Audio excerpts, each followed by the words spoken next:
Students, good morning everyone. Kindly maintain silence. See, this chief guests have arrived and they are waiting for you people to get settled.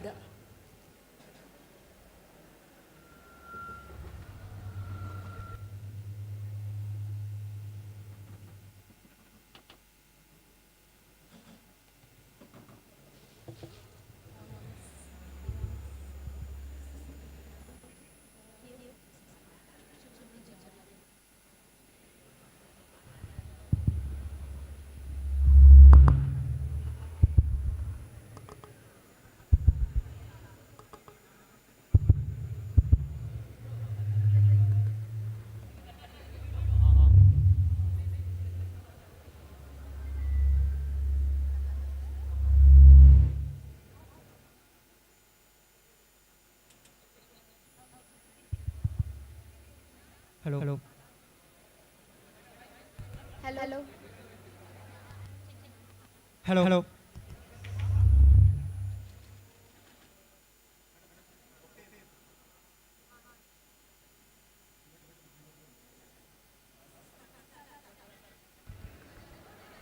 Coming together is a beginning. Keeping together is progress. Working together is success. I'm Rahul. And I'm Florence. Will be your hosts for today. A lovely morning to our esteemed guests, participants, and colleagues. Welcome to the 2024 IEEE International Conference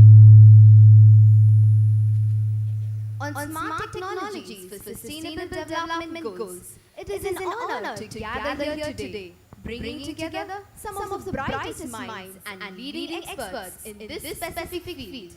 IEEE International Conference is the world's largest technical professional organization dedicated to advancing technology for the benefit of humanity. IEEE and its members inspire a global community through its highly cited publications, conferences, technology standards, and professional and educational activities. IEEE sponsors more than 2,000 conferences and events in 190 countries, while contributing over 4 million total conference papers to IEEE Explore since 1936, with more than 200,000 new papers added annually. Smart technologies like AI and IoT drive sustainability by optimizing resources, reducing waste, and supporting eco-friendly solutions, advancing global goals like climate action and economic growth. I hope this conference will serve as a platform for sharing innovative research, fostering collaboration, and advancing our collective understanding. God speaks in the silence of the heart. Listening is the beginning of prayer. Let's begin this day with a prayer from our hearts. Kindly rise for the prayer song. I invite Mrs. V.O. Sangita, Associate Professor in Chemistry, Department of Humanities and Science.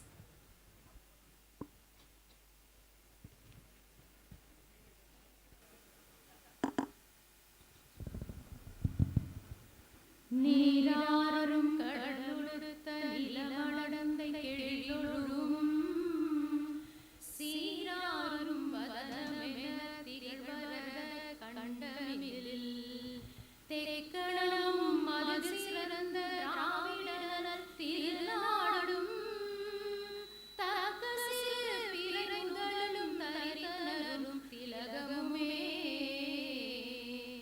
அத்திலக வாசனை போல் அனைத்துலகும் இன்பமுற எத்திசையும் புகழ்வழக்க இருந்த பெரும் தமிழனங்கே உன் சீரிலமை திறமியந்து செய்ய மறந்தது வாழ்த்துதுமே வாழ்த்துதுமே வாழ்த்துதுமே.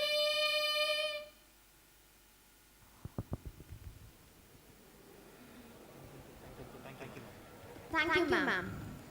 In the midst of darkness, light.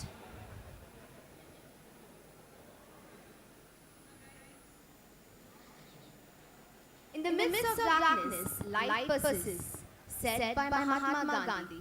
We now invite our esteemed chief guests guests of honor, and dignitaries on the stage to light the kuthuviளக்கு and spread the joy of this conference.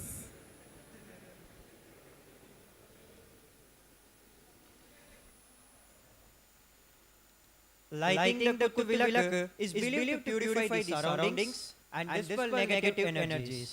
The act of lighting the lamp signifies the removal of darkness and initiate light and positivity. It is considered highly auspicious to light lamps during daily prayers, festivals, and special occasions to invite divine blessings and auspiciousness. Hence, it is a deep-rooted Indian tradition to light a lamp first before starting any auspicious event or ritual.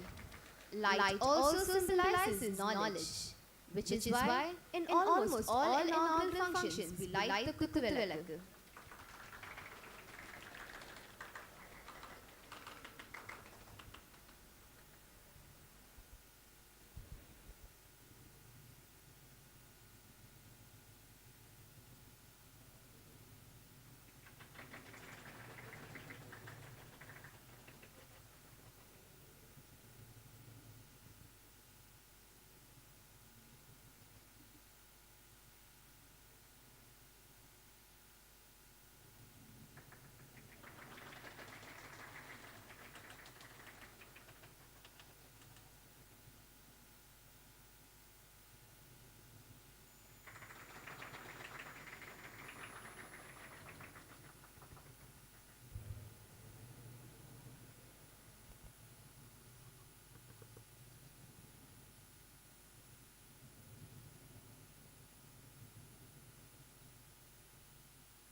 Thank you everyone.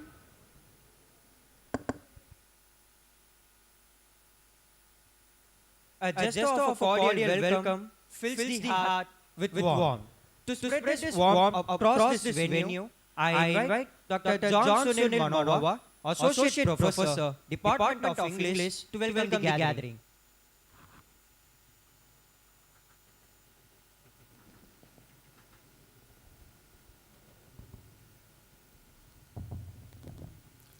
Good morning, ladies and gentlemen, esteemed guests, distinguished speakers, and delegates. It's my great honor and pleasure to welcome you all to the 2024 International Conference on Smart Technologies for Sustainable Development Goals. Today, we gather here from different parts of the world, each bringing unique perspectives, experiences, and expertise. We share a common goal to explore new ideas, foster collaboration, and ignite discussions that will help drive progress and positive change in our field. On behalf of SA Engineering College, it's a pleasure and honor to extend a warm welcome to all of you here today. We are particularly privileged to welcome our distinguished guest, Sri J. Rajesh Kumar, an outstanding science and director from Ministry of Defence, Government of India. We are honored to have you here, sir.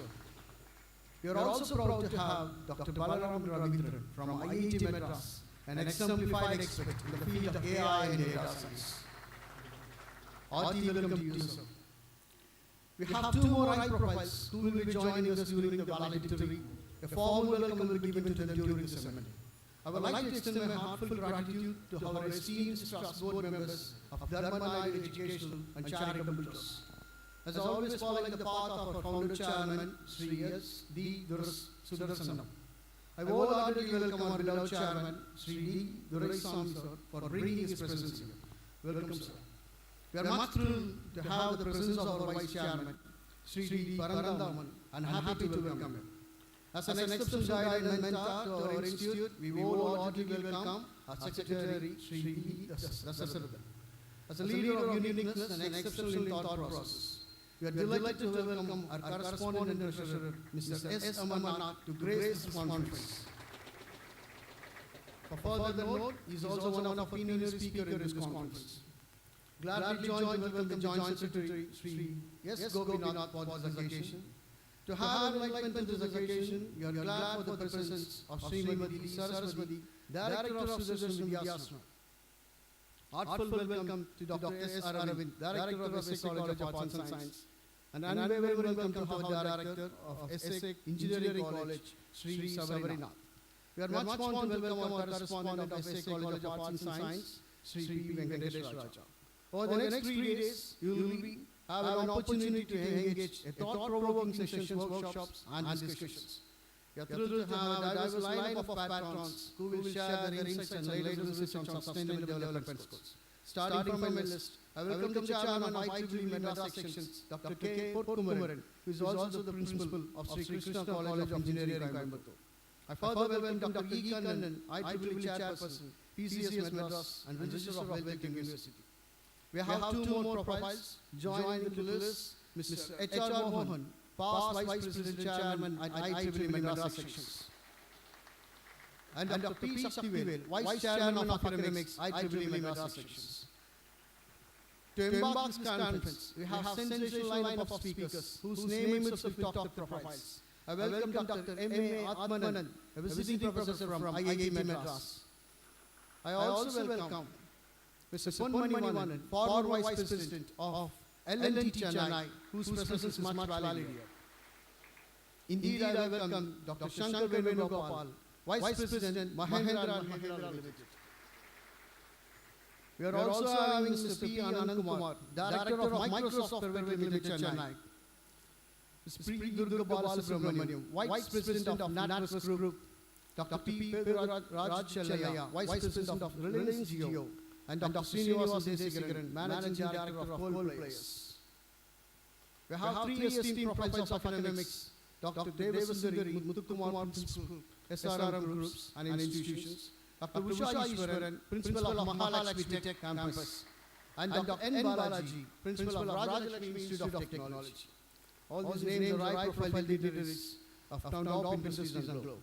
These conferences would be possible with the hard work and dedication of our organizing committee, which was headed by our principal, Dr. S. Ramachandran. Happy to welcome you for the show directed by him. Our partners, sponsors, and of course, each one of you has joined, especially the controller of exams, heads of various departments, coordinators of this conference, teaching and non-teaching, student volunteers, and more importantly, the academicians, researchers, and presenters. Hearty welcome to all of you. We are deeply grateful for your participation and enthusiasm. Let us make the most of this opportunity to learn from each other and contribute to the advancement of our field. Thank you once again for being here, and welcome you to the conclave of SA Engineering College. I wish you all a fruitful and memorable conference. Thank you, sir, for your warm welcome. Now, I invite Dr. N. Nalini Ma'am, Associate Professor, Department of CSBS, to give us a description on the event. A very good morning, everyone. Distinguished guests and esteemed speaker and respected dignitaries and enthusiastic participants, for all I am again giving a good morning, warm welcome. It is my immense pleasure to welcome you all to the 2024 IEEE International Conference on Smart Technologies for Sustainable Development Goals, organized by SA Engineering College. This IEEE conference makes an important step forward in our collective commitment to advancing sustainable technologies aligned with the United Nations Sustainable Development Goals. We are honored to have participants from diverse fields and locations, all united by a common commitment to innovation, sustainability, and collaboration. The theme of IEEE Conference, Smart Technologies for Sustainable Development Goals, is both timely and impactful. As we face complex global challenges from climate change to rapid urbanization, we look to smart technologies to derive meaningful and lasting solutions. Through this conference, we aim to explore and inspire ideas that bridge technology and sustainability, directly contributing to the United Nations Sustainable Development Goals. We are delighted by the enthusiastic response to our call for submissions.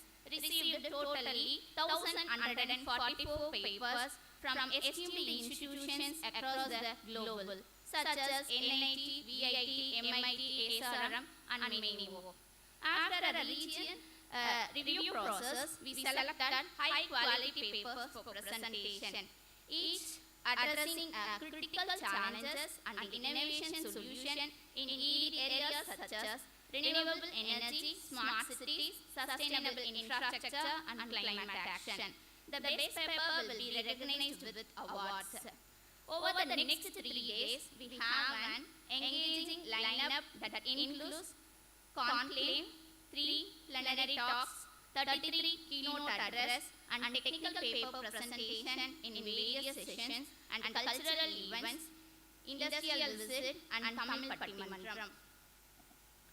As we move through this conference, I encourage you to engage actively, exchanging ideas freely, and build lasting connections. Let's use this platform to spark innovations that not only address the technology challenges, but also prioritize the well-being of our planet and further generations. Thank you all once again for being here together. Let us take meaningful steps towards achieving the sustainable development through smart technologies. I wish you all a productive and inspiring conference experience at ICST SDG 2024. Thank you all. Thank you, ma'am. We hope this event sparks new insights, fosters meaningful connections, and opens doors to growth and understanding that will shape our journey ahead.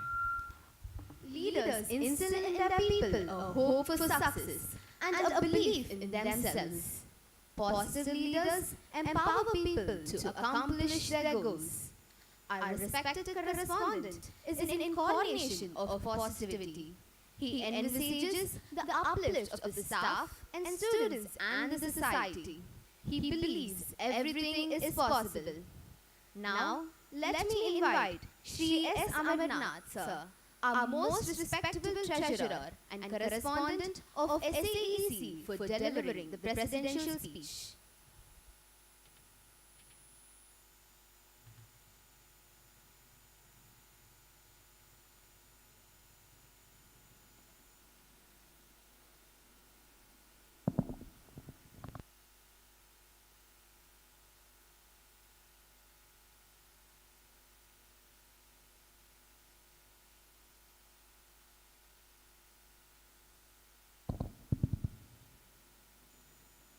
Good morning to all.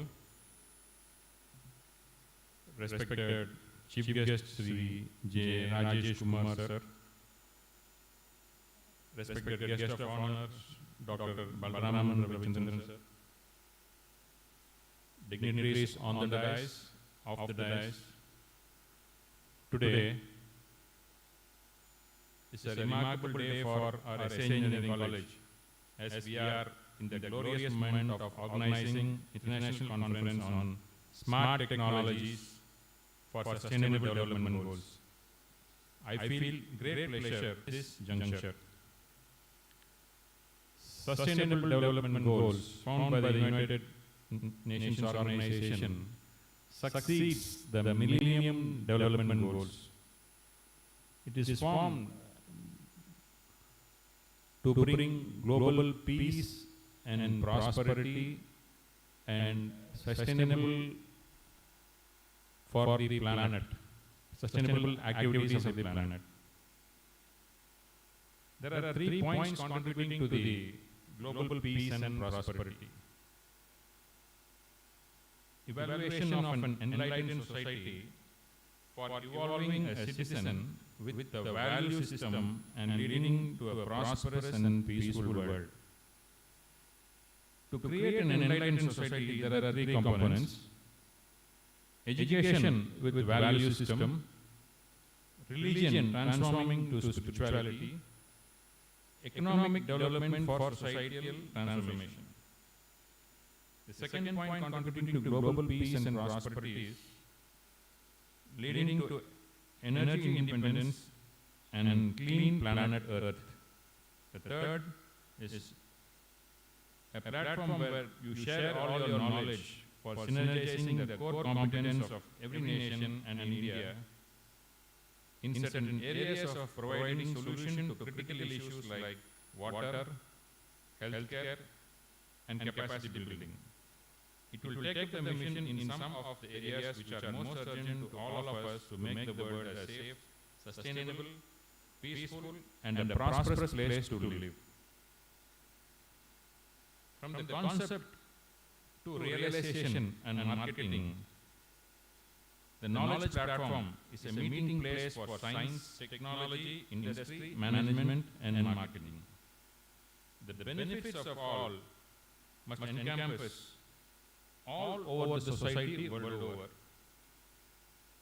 Poverty, illiteracy, unemployment, and deprivation driving forward the forces of anger and violence. An ancient Greek teacher said, "Give me a child for 7 years. Afterwards, let God or devil take the child. They cannot change my child." It is because education is so powerful, teacher is so powerful. This indicates the power of a great teacher and what they can inculcate in the young minds. Both science and spirituality seek the Almighty's blessings for human prosperity in body and mind. There are 17 sustainable goals developed for the planet. Sustainable goals and go along with inclusivity, aligning strategies to sustainable development goals. The research commissioned by the World Economic Forum revealed that around 74% of the global citizens are aware of the sustainable development goals. However, most of them are most inclined to support only urgent, relevant goals such as those related to food, water, health, and energy, and they can start to disengage when it comes to more lofty goals such as gender and income inequality. Looking at the 17 goals can be a bit overwhelming and make people switch off, but in essence, the goals are simply about promoting inclusive and sustainable development. Thus, companies can equally identify where they can make a real impact along their value chain. They serve as a shared vision as well as standard blueprint to guide key stakeholders in tackling the most pressing social and environmental challenges. On the humanitarian and environmental front, one on the hand, making the world a better place involves creating improved livelihood for the people on the planet, providing them with necessary primary necessities, fundamental life skills, and equal opportunities. On the other hand, it also involves perceiving and protecting the environment, making it a sustainable home for the future generations. Sustainable goals with environmental perspective in relevance with wealth distribution is SDG 6, clean water and sanitation, SDG 7, affordable and clean energy, SDG 11, sustainable cities and communities. On the environmental perspective, relevance with wealth creation. First we talk about wealth distribution, now we talk about wealth creation. SDG 13 on climate action, SDG 14 life below water, SDG 15 life on land. The humanitarian perspective in relevance with wealth distribution. This is SDG 1 no poverty, SDG 2 zero hunger, SDG 3 good health and well-being, SDG 4 quality education, SDG 5 gender equality, SDG 10 reduced inequalities. On the humanitarian perspective, relevance with wealth creation is SDG 8 decent work and economic growth, SDG 9 industry innovation and infrastructure, SDG 16 peace, justice and strong institution, SDG 17 partnership for the goals. On the inclusive front, healthcare companies, for example, may focus on promoting healthy lifestyles and providing affordable diagnostic tools and medications to the rural poor. On the sustainability front, the companies may utilize technology and deliver telehealth services to remote areas that reduce mobility, conserve energy, and cut carbon emissions. Manufacturing companies may contribute to sustainability by adopting the circular economy model that employs employee reduction, reuse, and cycling of production materials. They may also contribute to the inclusive economy by hiring minorities and involving small businesses in their supply chains. By including the SDGs in their marketing and other business activities, companies can help make the goals integrate seamlessly into customers' lives. It will make the SDGs more of a household name rather than a governmental initiative. Moreover, catering to the underserved opens up the new market opportunities and most importantly, forces companies to reverse innovate. In the past, innovation usually has come from developed countries and trickled down to the developing nations. Today, it is on the other way around. Companies such as GE, for example, have been creating low-cost medical equipment for the developing countries and then marketing it to the developed nations, repositioning it as portable devices.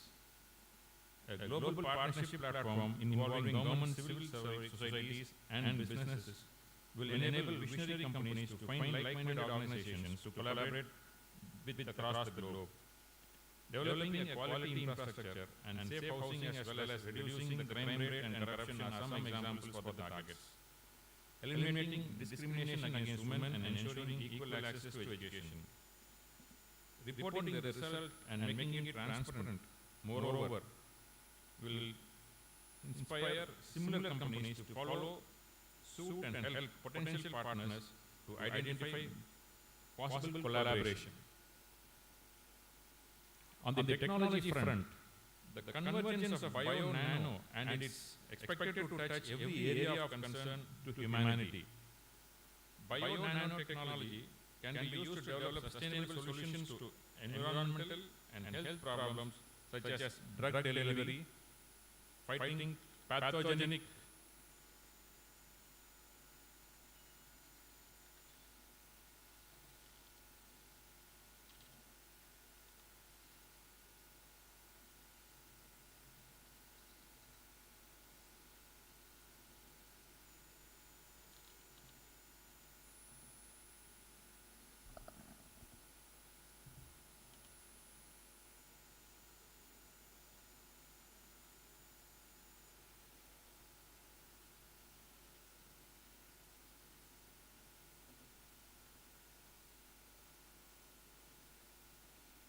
with the support of sustainable development goals, we could see countries progressing towards all walks of their innovations. Innovation makes the country progress, makes the people to be prosperous, and so on. In this rank, we find Switzerland as the #1 country which is the best for innovation. The World Global Innovation Index has indexed Switzerland as the first country, and India stands on the 39th place. During 2014, India was on the 81st place. With the adoption of this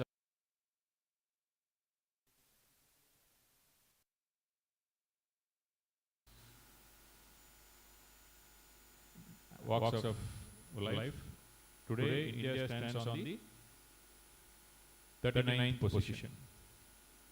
What made Switzerland to be #1? Their education system. Switzerland's education system and culture for continuous learning keeps its workforce at the forefront for new technologies. Their research and development. Switzerland has a long emphasis on research and development with world-class research institutions. They have collaborated. The culture that encourages collaboration between academia, industry, and government agencies. They have a thriving entrepreneurial spirit. And Switzerland is globally recognized for quality of life. Switzerland has an economic resilience that is highlighted in reports like the Global Resilience Index and the OECD's economic surveys. Small and medium enterprises in Switzerland are innovative due to a lack of natural resources and a small domestic market. Switzerland has strengths in high-tech manufacturing, biotechnology, and digital networks. Switzerland has a stable political environment that makes it an attractive destination for global talent and investment. It has led the World Intellectual Property Organizations since 2011.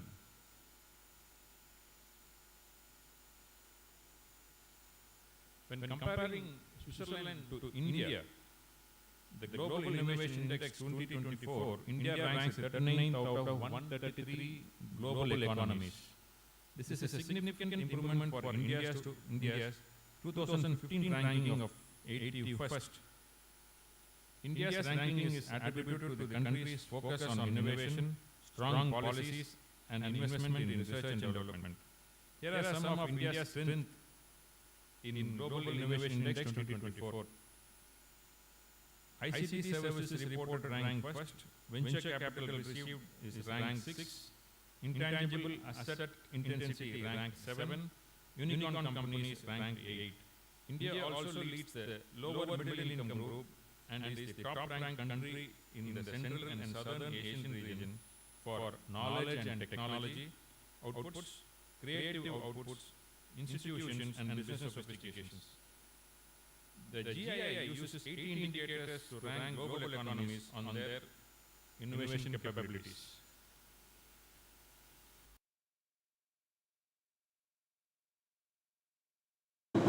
India deployed its SDG goals.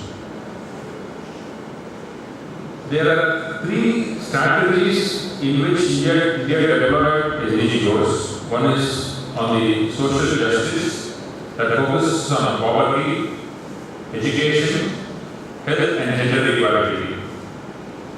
Second is on economic development that emphasizes on social sustainable infrastructure, industrial growth and job creation. Third is environmental sustainability, prioritizes climate action, clean water and sanitation. The framework alignment is on SDG 1 to 5 is on social justice, SDG 6 to 9 is on economic development, 10 to 15 is on environmental sustainability, 16 and 17 is for peace, justice and strong institutions.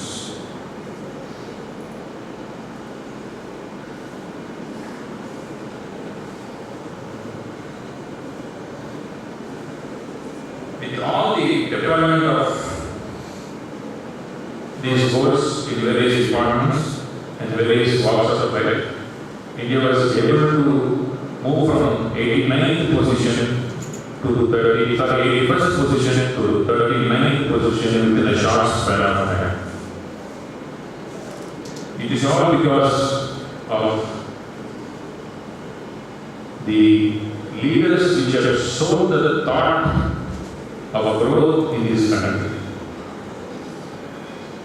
Reminded about Swami Vivekananda and other leaders who have sharpened and shaped the minds of the youth in this country. Once Swami Vivekananda met Jamshedji Tata on his way to USA. Jamshedji said, I am going to USA to learn to start a steel factory in India. Instantly, Jamshedji said, Vivekananda said, before starting the industry, you must know the science of the material which you are going to manufacture. For which, to know the science of the material, Jamshedji Tata established an institution by selling 1/6 of his property. And today, the institution is Indian Institute of Science, Bangalore. 1/6 of the property was sold and established one institution. And that institution is sustainable today. It is giving education to many engineers to this world. And creativity continues from a small thought seeded by Swami Vivekananda and adopted by Jamshedji Tata. The second visionary leader I would say is Pandit Jawaharlal Nehru was instrumental in the architecture of this country, where given many education institutions, many dams, industries, Indian Institute of Technology, and technical institutions all over this country. These leaders have talked about the sustainable practices how many years back?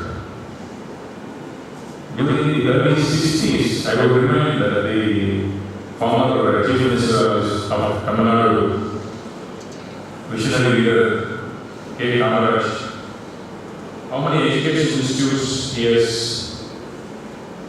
initiated, which has transferred the literacy rate from 7% to 37% within a span of 10 years. Literacy rate in Tamil Nadu was 7%, and within a span of 10 years, we transferred to 37%. The no meal system and the uniform for school children, connecting roads all over the state, industries like Integral Coach Factory, Bharat Heavy Vehicles. He was responsible for introducing free education to children, expanded by the free midday meal scheme, which resulted in significant improvement in school children. The Integral Coach Factory in Bangalore, Free Vehicles Factory in Avadi, Naval League Photo Community, and even IIT Madras were founded during his tenure. The industrial estates, which has got the TDS, MRF, IT Certificates, PI Certificates, and Ashok Leyland, Enfield India are big private corporations. These corporations serve this community by making their manufacturing and giving employment to the needy. See, the visionary of the leader has transformed to a great height. India's first aviation was by Tata, the biggest lawbreaker of this country, and on which every citizen of this country is evolving. Dr. B.R. Ambedkar, Bharat Ratna Vishweshwaraya for his biggest contribution to civil engineering, and Mother Teresa for her philanthropic services to the underprivileged mankind. All these leaders have contributed to the sustainable goals before it was evolved. The vision of those leaders has been transformed to sustainable development goals, and they are practicing it today. Before I conclude, I am glad to re-emphasize that we need to focus on sustainable development integrated with technology and human values, as both are essential for the welfare of society. Thank you.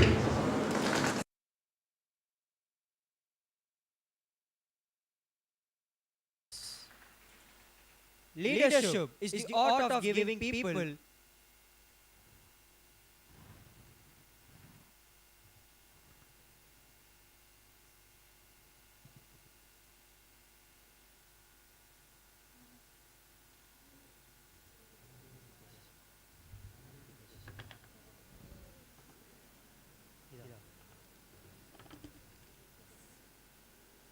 we cannot seek achievement for ourselves and forget about progress and prosperity for our community.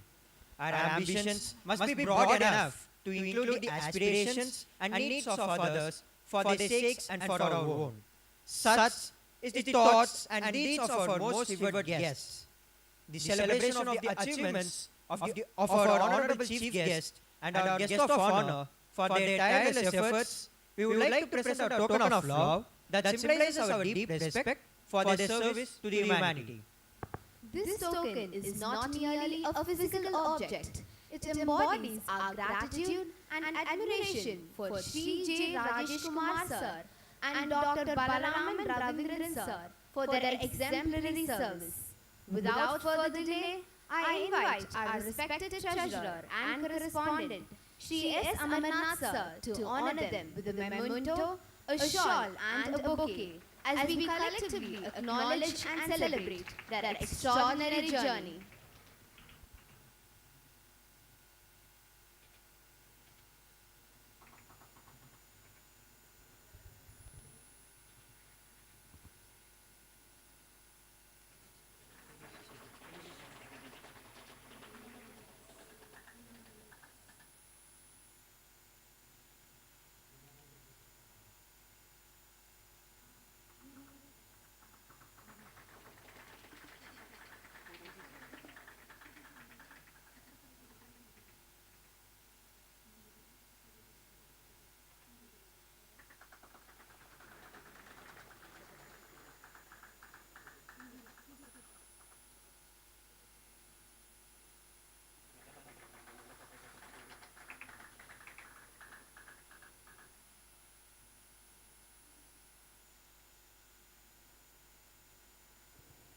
The wealth of experience and perspective of our chief guest, an outstanding scientist and director of CVRDE and DRDO, will undoubtedly enrich our gathering, and we eagerly anticipate the wisdom we will share.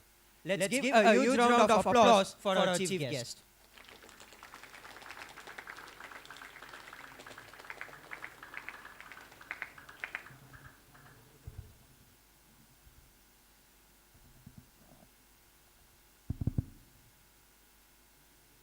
Respected dignitaries on the dais, my dear friends and students. I am delighted to be here today among you.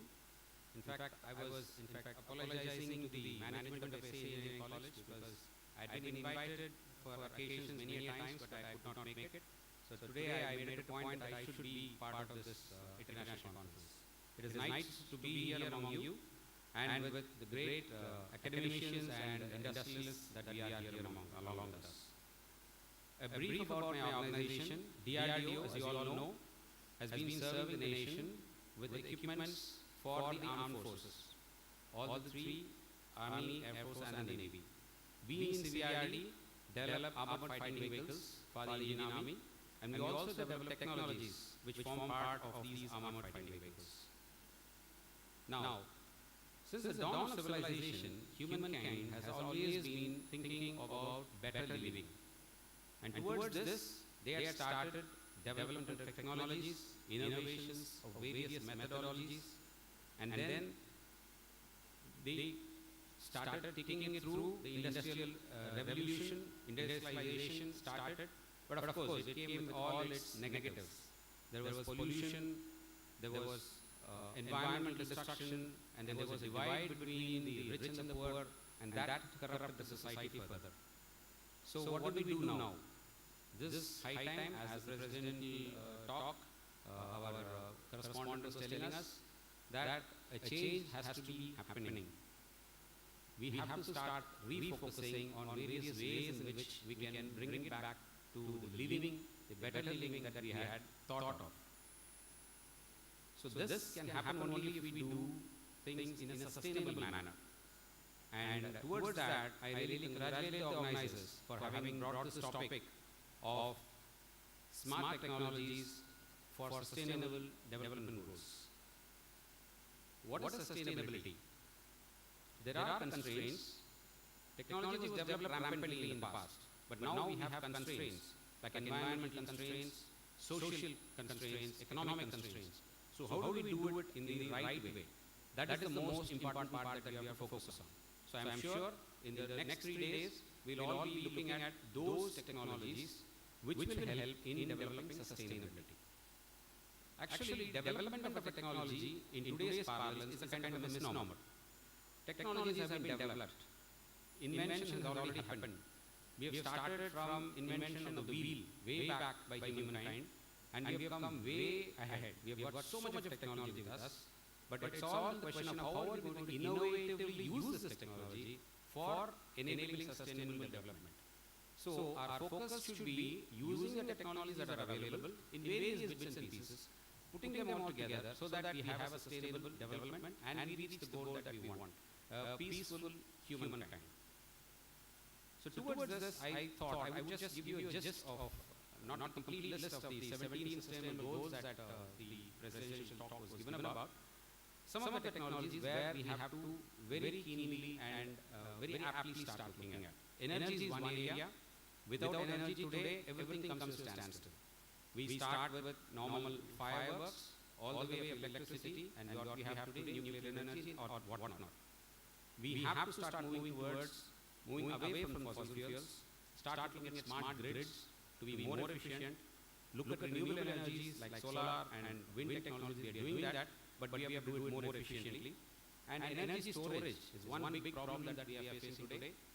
We all know lithium-ion has made a change in electric energy storage. But the formation of lithium, the creation of lithium itself has put a lot of economical and environmental problems into the society again. So we have to find ways and means of overcoming that. Another one is food for everybody. Agriculture is one area where we can think of precision agriculture, vertical agriculture, wherein we minimize the use, make it more efficient, and we see that we get more and more productivity. And we feed the mass millions that are there, billions that are there in this world today. Another very scarce component is water, and getting sustainable, good drinking water for everybody in the world today, with the technology that we have today, it's still a Herculean task. We have 70% of water on this earth, but we still are not able to get everybody be able to get good water, drinking water. So here, desalination technologies, reusing of water, which is part and parcel of mega cities today, has to be worked out, and ways and means of making use of this water, the resource that is available with us, but in small quantities, usable for everybody. Another big challenge that comes out is the waste management. With all this improvements that we have in lifestyle, waste becomes a part and parcel. Now, how do we manage this waste? We have to recycle it. We have to make it biodegradable. Towards this, I just want to put a point that DRDO has already developed disposable or I would say biodegradable plastics. We have developed this PET bottle that's there here as biodegradable, which will degrade into normal organic matter when we throw it into the ground after use in about 6 months' time. So these are technologies which will make the change. They will make the impact. We can think of using such kind of technologies. Similarly, transportation is another big problem. Every time we talk about any city, anywhere, we always talk about traffic. How do we overcome this? How do we make a sustainable transportation of people around? How to minimize it? This is one big area. Building infrastructure is another big area where we have to think about making green and clean buildings and also usage of the power or the energy for these buildings to be minimized. Other digital solutions like managing the natural disasters, lot of data and AI is required. That data is still not available to many parts. We always make fun of what happens to the weather forecast. If the weather forecast is going to be rainy tomorrow and all schools are on leave, that day it will be sunny. The previous day will be raining. So it looks funny, but we do not have the data to predict. That is the reason we are missing out these kind of predictions. So this is another big area that we will have to work out. Big data and AI are going to be used in big ways. On the social impact on technologies, I would say, is e-solutions, which the correspondent had already brought out. E-medical solutions, educational technologies, which needs to reach everybody. Today with the Zoom and with video conferences, we are able to achieve this. But we'll have to go further. For a nation as big as ours, with about 148 crore people, we should be able to reach everybody. Like what Kamaraj has done from 7% to 37% of education, we have come much beyond that, but we are still go further.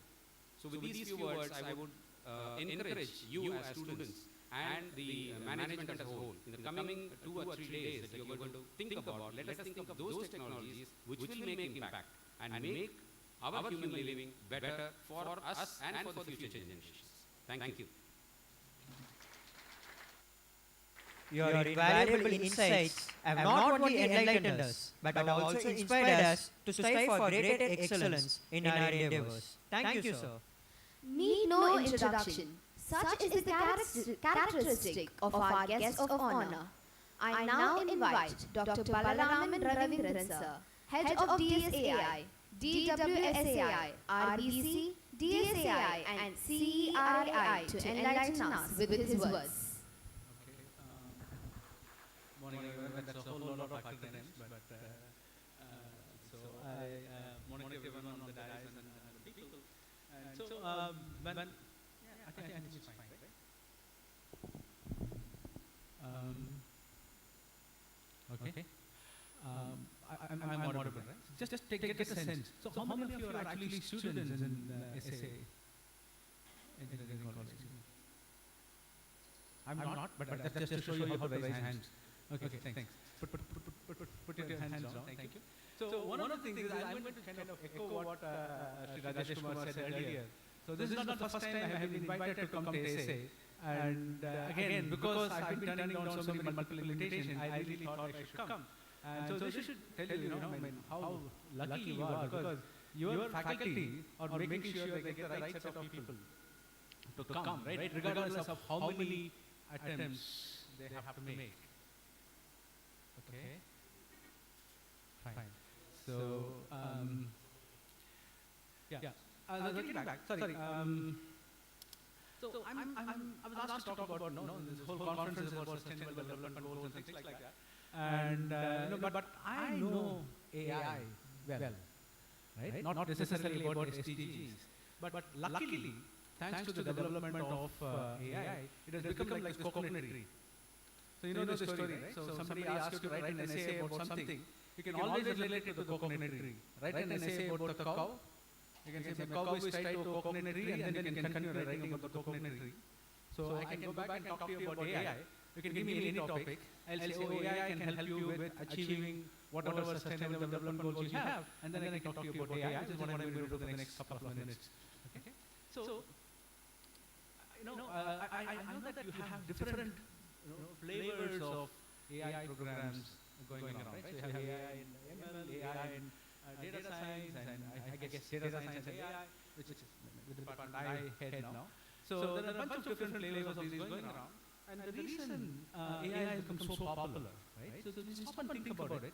AI is not like a single technology, right? So you talk about sustainable development goals. You have hunger, right? You're talking about making sure you're feeding people, right? Then you have about education. You have power, right? Energy, and you also have inclusivity. In all of these, there is some form of artificial intelligence or the other. Right? That can play a role in you achieving these goals. Right? In fact, in a country like India, right?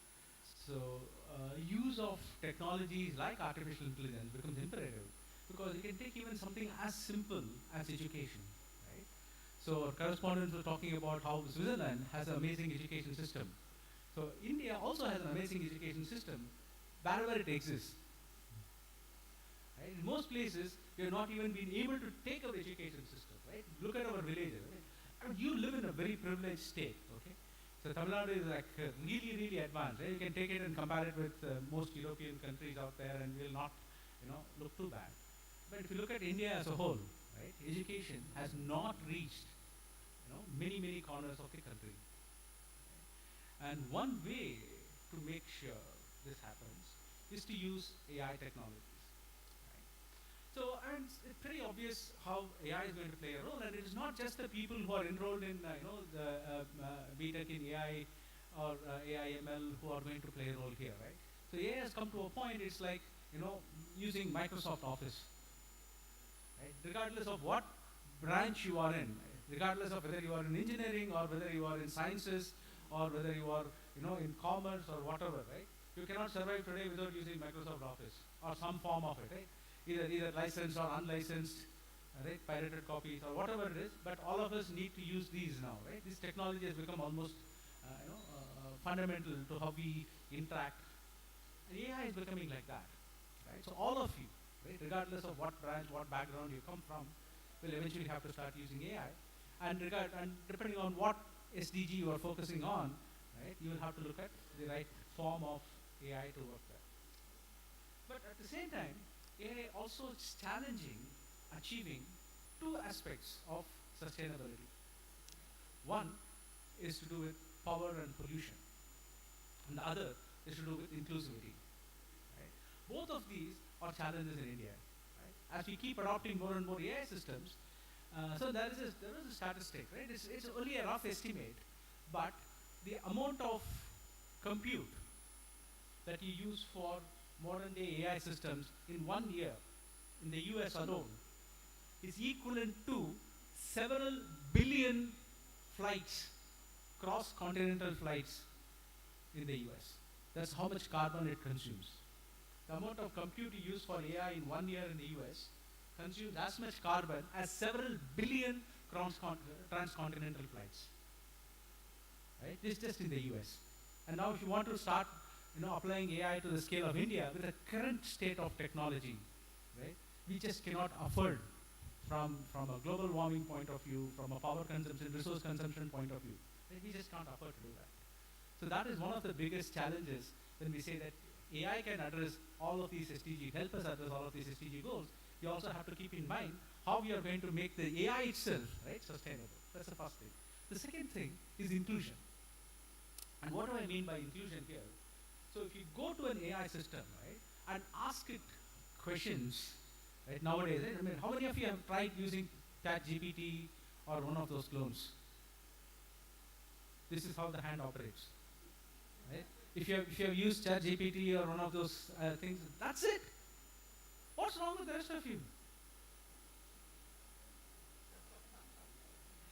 This is the most exciting technology that is happening in your lifetime. Go out and play with it. This is free, right? All you just need is a browser.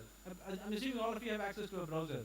Right? Go out and play with ChatGPT or any one of those free services that are out there, right? Your mind will be blown, right?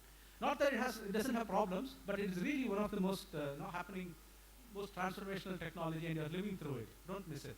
Okay? But the point is, you go there and you ask it certain questions about Indian culture. You will not get answers. You can go to one of those things that generates pictures for you. Go there and ask it to generate it. Please give me a typical house. Right? It will give you something from US suburbs.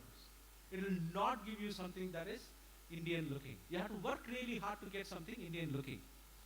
And in fact, at one point we actually asked one of these tools to generate what the Indian farmer will be doing in the fields in 2047. It basically showed something the Indian farmer does today, except that he has an iPad in his hand. Okay? So we are not even able to think about what will futuristic India look like if you are going to rely on these AI models that are being built by the Western countries. So when we are starting to talk about inclusion, right, if you don't do our own development, right, so we need to solve India's problem, looking at what kind of power consumption are available, what kind of price points are feasible in the Indian market, right, and also what kind of cultural, phenomenon that we want to capture in these AI models, right. So without doing that, right, so we will not be, really helping India achieve SDGs. Right. So a lot of work to do. I encourage all the students to think about how will you build solutions for us. Right? Then it will go to the entire globe. But first, work for India and build for India. Thank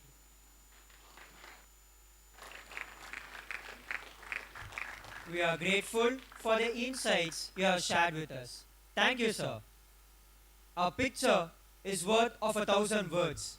I repeat, a picture is worth of 1,000 words. This moment is to be captured and released. Now I request all our dignitaries to join us for a group photo.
Thank you, everyone.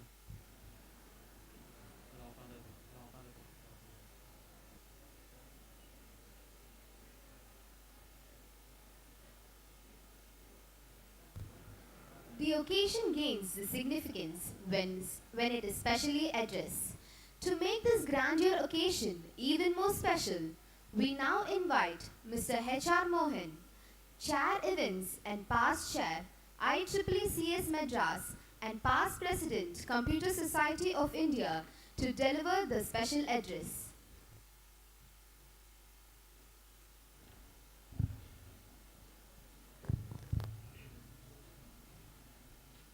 Respected dignitaries on the dais and keynote speakers and guests and the participants of this International Conference on Sustainable Development Goals and technologies associated with that.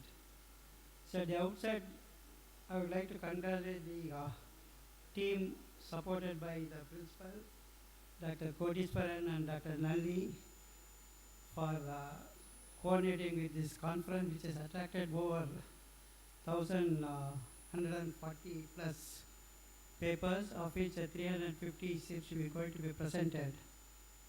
And IEEE, as you are aware, is one of the largest technical associations in the world, having close to about 465,000 members spread across 190 countries.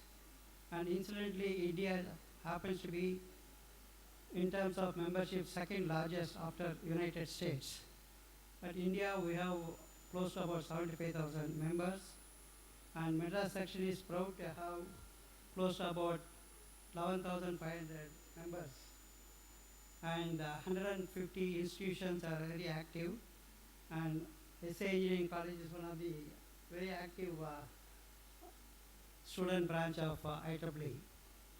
And during this year, they have organized several events, including one which is spanning for almost 12 months, which is being supported by Dr. Shankar on innovation as well as on technologies for the future in the EV market and so on. So very innovative in terms of their approach in education and other activities. And coming to the theme of this conference, smart technologies for sustainable development, IEEE supports this SDG in almost every field. In fact, all the 17 SDGs are being supported by IEEE through its technical societies numbering 39, and also there are 75 plus new direction initiatives of IEEE, which addresses almost all the SDGs. And in fact, it gives a platform for sharing knowledge among the researchers and providing the valuable information in terms of giving them the data for research. In fact, Professor Balraman was mentioning about the data for research has to be fine-tuned to the country in which the technology is being adopted. And IEEE, through its one of the innovative product data port, it tries to accumulate information from all over the world and makes them available to the researchers so that they can come out with the problems, solution specific to the region in which they are working. And IEEE has got few special initiatives. One is called the SITE, Special Interest Group on Humanitarian Technology. IEEE vision and motto is to reach the common person. The technology should reach. When we develop so many technologies, unless the technology benefits the humanity, there is no point in developing the technology. IEEE's mission and vision is that, and it supports very many activities through the SITE initiative.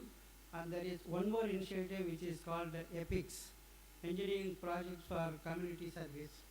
So this, both these projects are being supported by the IEEE Foundation through liberal funding. In fact, we encourage many of the institutional members to form small groups and work on these social projects, particularly, in the areas of community development and inclusiveness, and providing facilities for the less privileged people. So, in a way that IEEE directly as well as indirectly helps in terms of meeting the sustainability goals. And this is the appropriate time for SIG colleges take an initiative in organizing this conference. We are extremely happy to support from IEEE, and I am sure that 3 days conference will provide a lot of insights in this area, and participants will go home with a lot of learning. Thank you very much.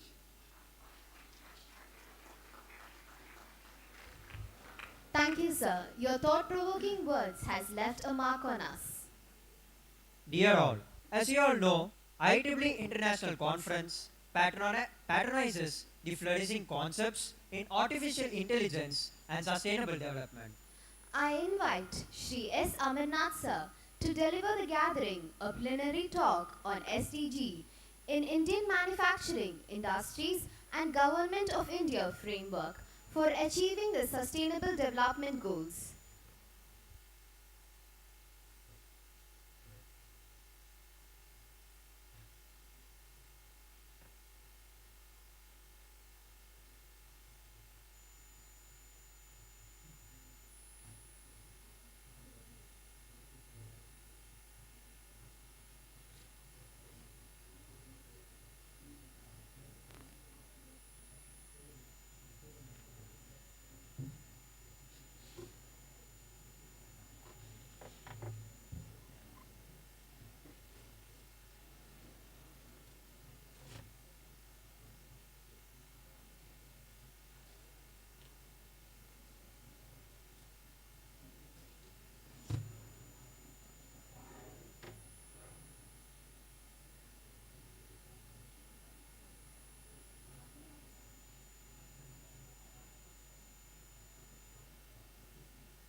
Check.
Thank you.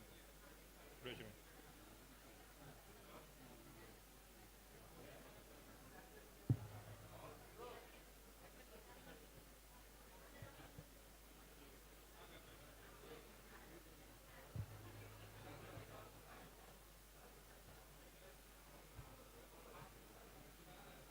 அங்கே கொடுத்துறேன். அங்கே வச்சு போட்டிங்களா அதை? நீங்கள் மாற்றிக்கங்க. நான் இங்கே வச்சுருக்கேன். நான் பேசி முடிச்சோன்னு நீங்கள் அடுத்தது மாற்றுங்க.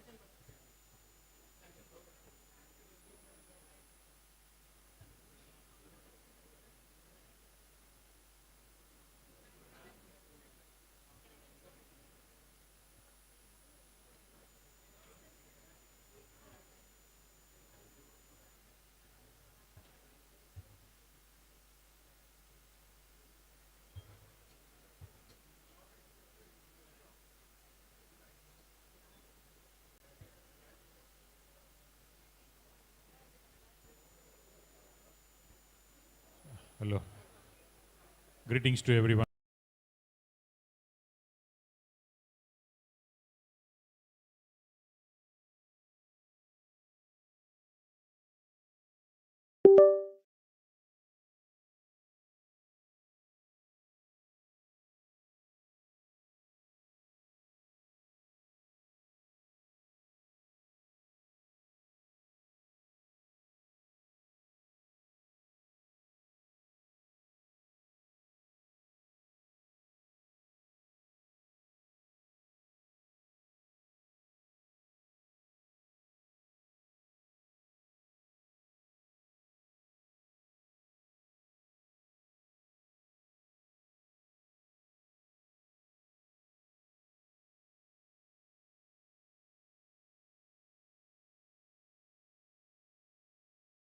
But how it happens?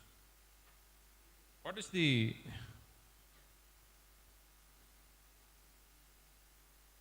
strategy government uses is to implement this is to know this is very nice, and how it works is very nice. It has got 3 strategies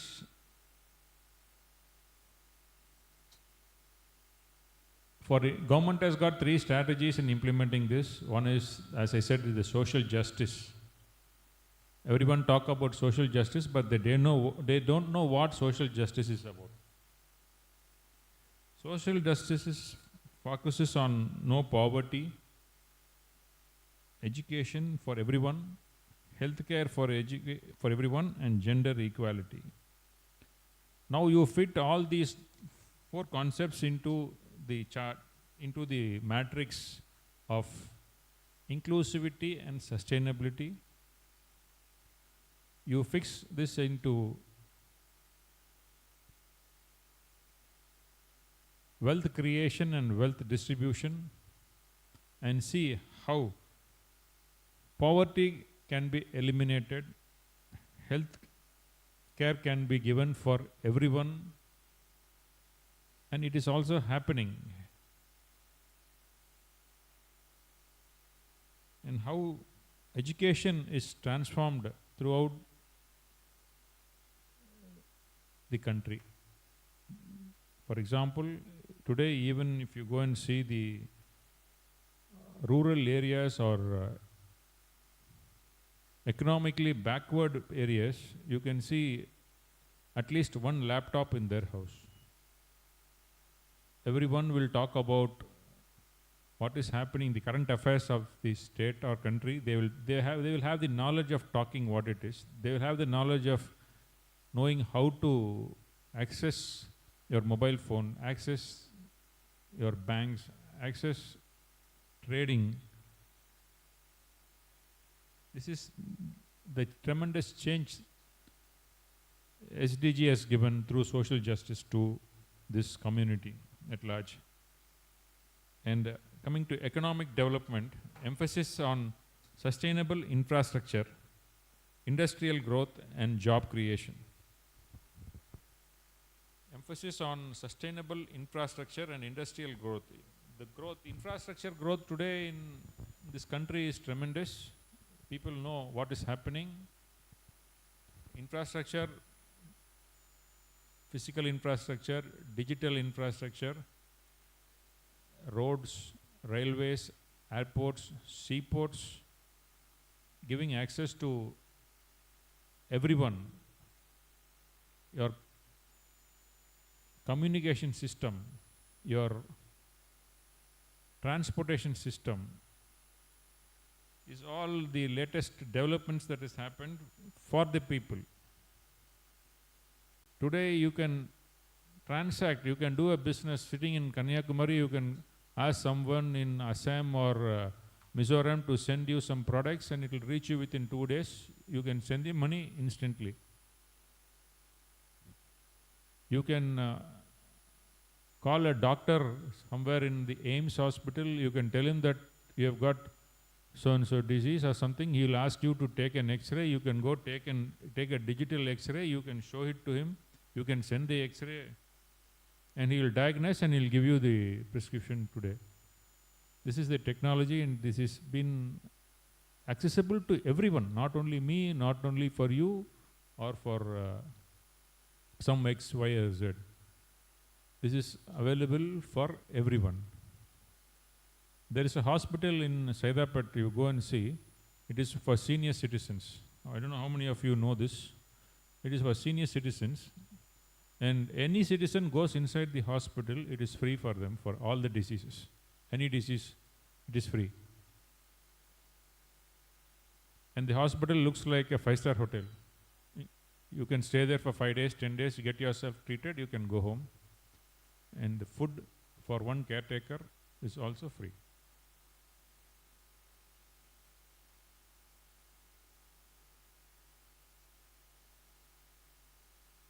Job creation. Can you find anyone who is jobless today? Can you find anyone who is jobless? Everyone are with job in their own ways. You can't find anyone who is jobless. You can't find anyone who is in the poverty line today. I have not seen anyone who is jobless. Everyone is doing some job during the 24 hours of the day. Some part of the hour they are doing their job, either sitting at home or working somewhere in the coffee shop. Something, somewhere they sit, they do their work, they earn, they make their money. They contribute to the economic.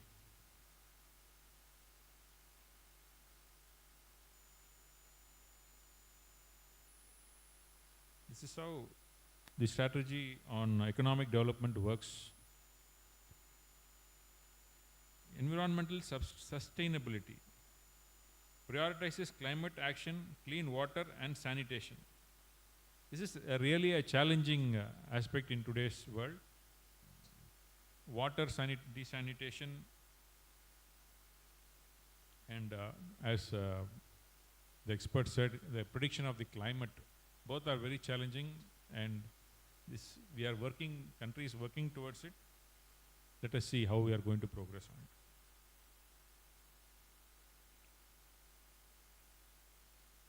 And the government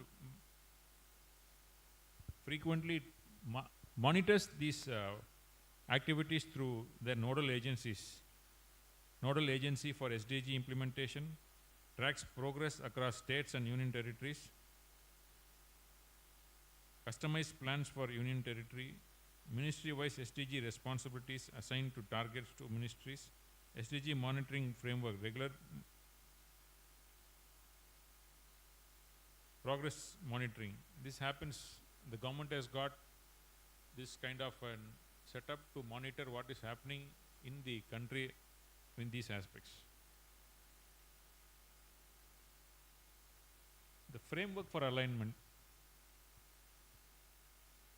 is from SDG 1 to 5, social justice. Out of 17 SDGs, 1 to 5 is allotted to social justice,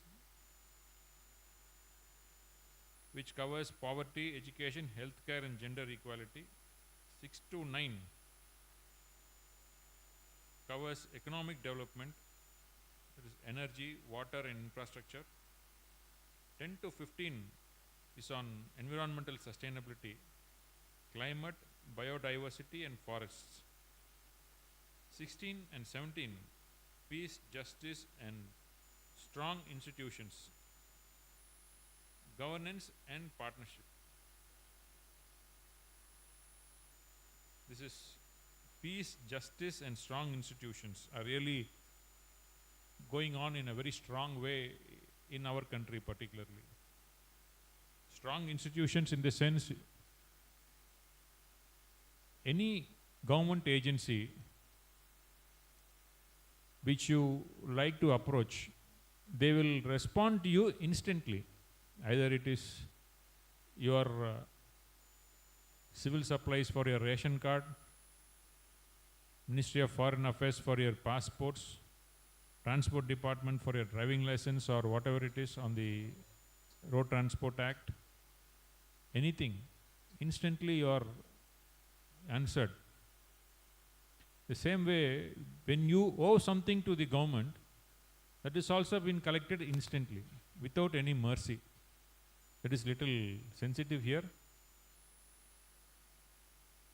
You owe something by way of GST, it is collected with interest. You owe something to income tax, it is collected with interest.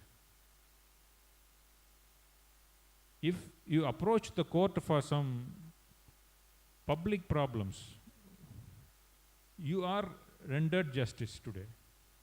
I have seen many cases. Justice is rendered instantly.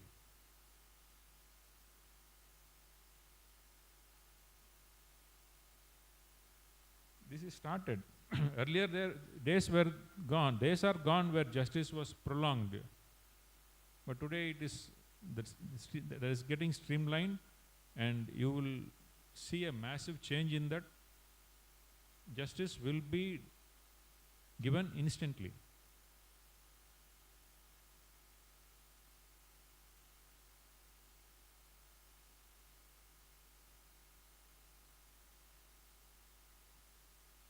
And the programs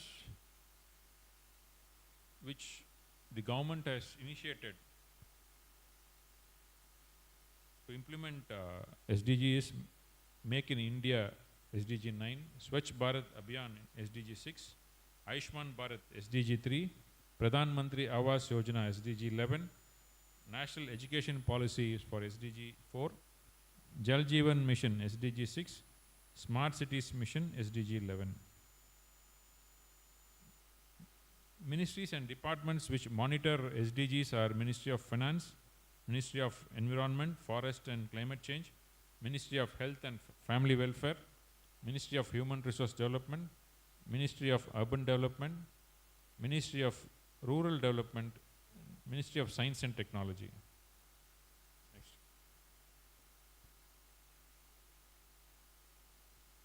Monitoring and evaluation of SDGs is through SDG Index, National Statistic Office, Ministry of Statistics and Program Implementation, Independent Evaluation Office. These organizations monitor and evaluate how far the SDG is implemented, how many are getting benefited out of it, and so on. The challenge here is resource mobilization for implementing SDGs, implementation and monitoring the SDG, inter-ministerial coordination, private sector engagement and citizens partnership. As we said earlier, instead of it being a governmental aspect, it should be a homely aspect. Every citizen must follow the SDGs principles. When you, as they say, charity begins at home. When everyone begins implementing it in their house, naturally the world becomes a very peaceful place.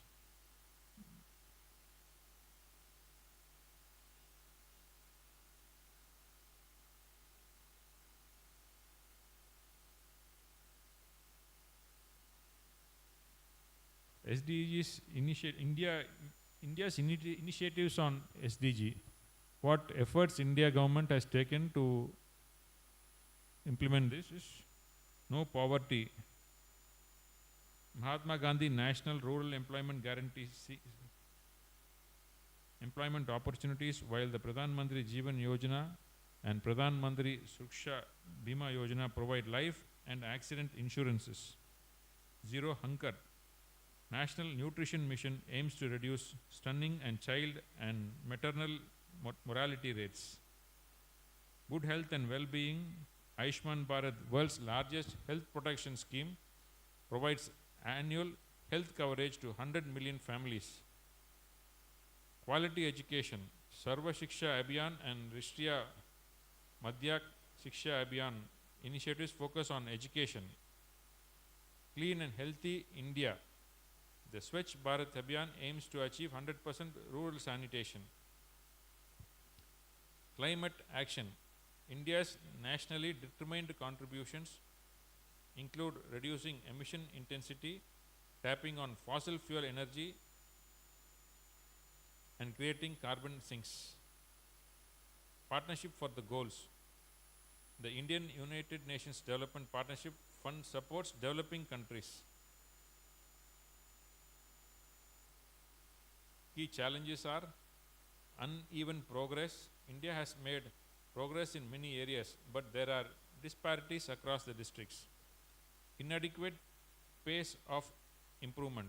For several SDG indicators, the current pace of improvement is insufficient to meet the targets. Gender inequality. India struggles to gender inequality, particularly concerning indicators like girl-child marriage, teenage pregnancy, and partner violence.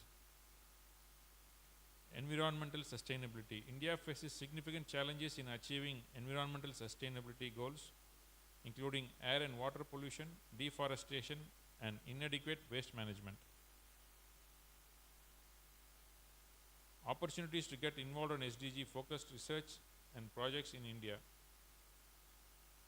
Research institutions like Niti Aayog, Indian Council for Social Science Research, Indian Institute of Technology, Tata Institute of Social Sciences, Indian Statistical Institutions provide research opportunities on SDG goals. Government initiatives are Ministry of Statistics and Program Implementation conducts research on SDG indicators. Ministry of Environmental, Forest and Climate Change funds research on environmental sustainability. Department of Science and Technology supports research on SDG related technologies. Indian Council for Agriculture conducts research on sustainable agriculture. Even NGOs and organizations that are participating in the implementing SDG are United Nations Development under the United Nations Development Program, Wildlife Fund, Oxfam India works on poverty, inequality and SDG. Save the Children India focuses on child rights and SDG. Energy and Resources Institute conducts research on sustainable energy. Projects are Sustainable Development Goals Knowledge Portal, a platform for sharing SDG related knowledge. India's voluntary national review on SDG contributes to global SDG monitoring. SDG India Index tracks progress on SDGs across states and districts. Climate Change Research Program supports research on climate change mitigation. Swachh Bharat Abhiyan works towards achieving clean water and sanitation. Indian companies prioritizing SDG are top companies are Tata Group focuses on SDG 6, 7, 8, 9 and 13. Reliance Industries prioritizes SDG 6, 7, 9, 12 and 13. Infosys focuses on SDG 4, 8, 9, 12 and 13. Wipro prioritizes SDG 6, 7, 9, 12 and 13. ITC focuses on SDG 1, 2, 6, 8 and 12. Other notable companies are Aditya Birla, Mahindra Group, Hindustan Lever, Godrej, JSW Group.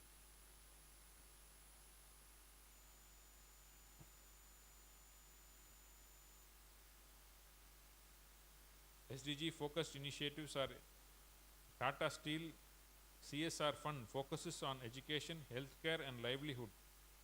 Reliance Foundation works on education, healthcare and sports development. Infosys Foundation focuses on education, healthcare and rural development. Wipro CSR prioritizes education, healthcare and environmental sustainability. ITC CSR focuses on sustainable agriculture, water conservation and social empowerment. Industry-wise SDG adoption. IT industries like Infosys, Wipro, TCS have adopted SDG. Manufacturing industry Tata Steel and Reliance, JSW have adopted SDG. FMCG goods companies like Hindustan Lever, ITC, Godrej have adopted SDG. Automotive company Tata Motors, Mahindra and Mahindra. Energy companies Reliance, Tata Power and Adani Group have adopted SDGs. Recognitions and awards. Tata Group's UNESCO Award for Education for All Award. Reliance CIA Sustainable Business of the Year Award.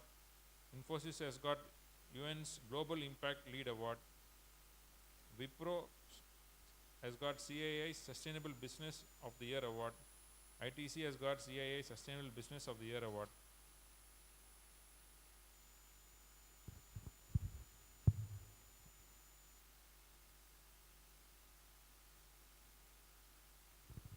Thank you.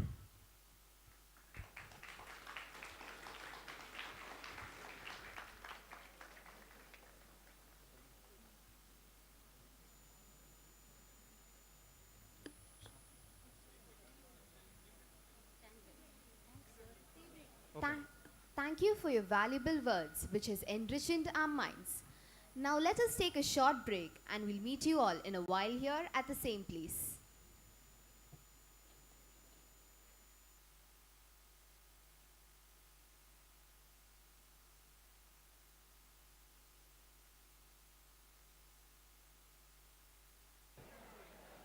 It's a tea break. We'll gather here back in 10 minutes.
Hello.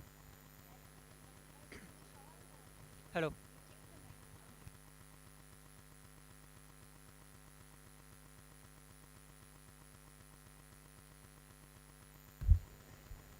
Hello. Hello. Hello. Hello.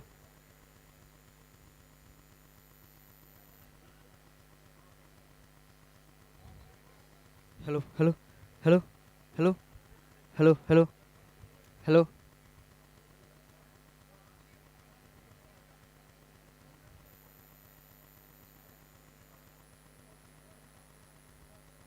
Hello. Hello. Hello.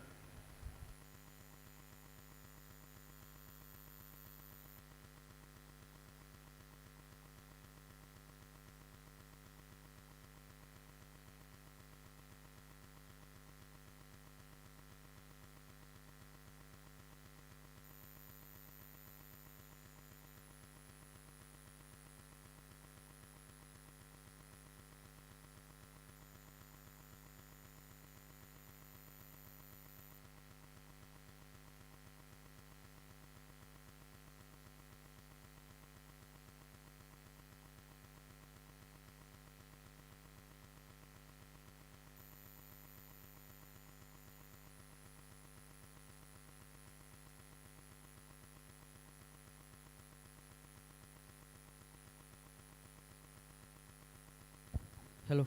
Hello. Check. Check. 1, 2, 3.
Hello. Hello.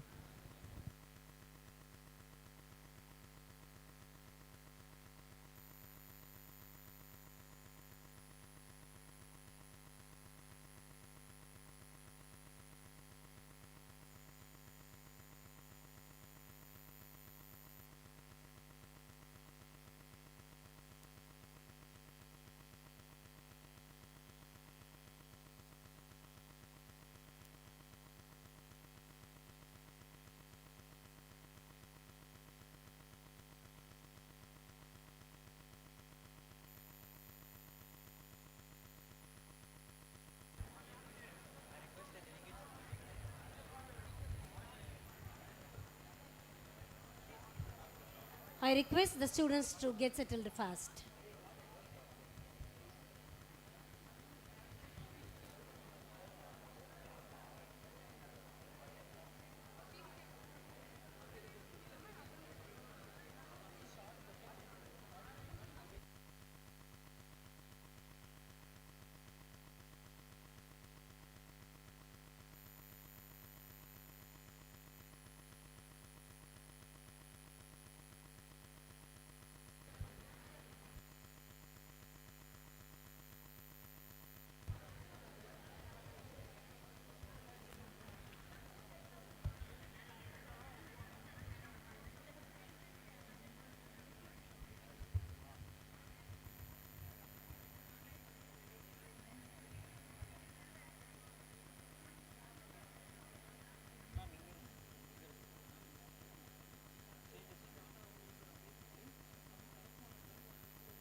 A very warm welcome to everyone once again.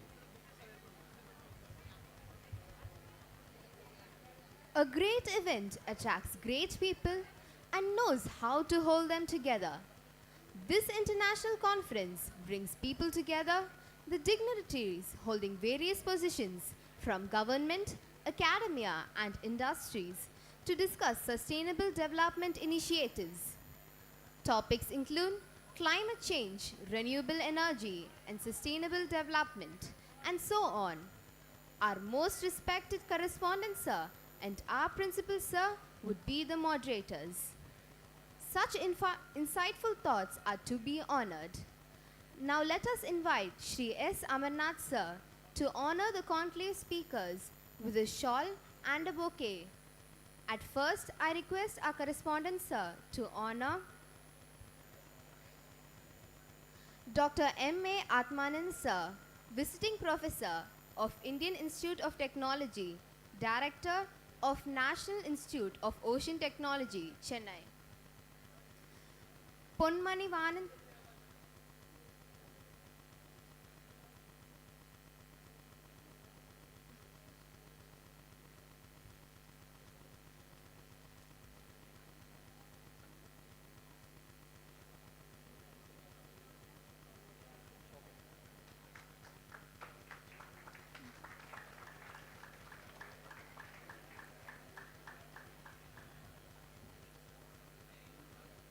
Shri Ponmanivanan, sir, former Vice President, L&T Technology Services, Chennai.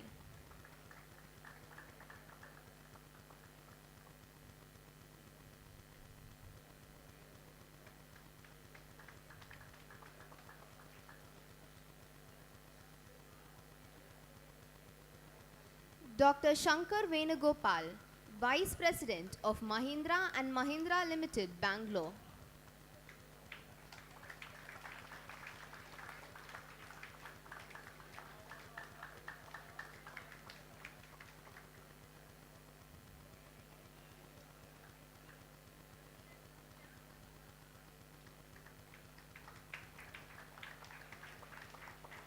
Shri P. Anand Kumar, Director of Business Application and Platform in Microsoft Private Limited, Chennai.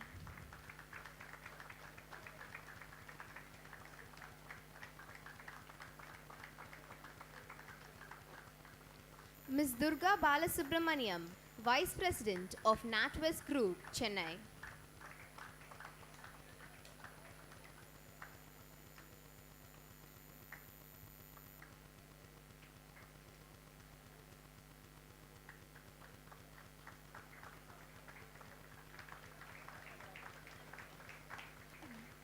Dr. Pedro Raj Chellaya, Vice President and Chief Architect of Reliance Jio Platforms Limited, Bangalore.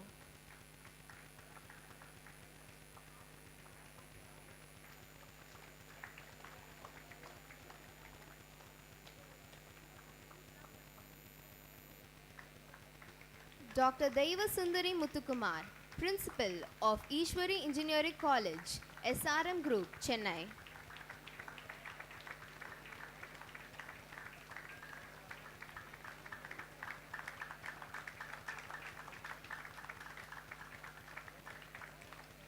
Dr. Usha Ishwaran, Principal of Mahalakshmi Tech Campus, Chennai.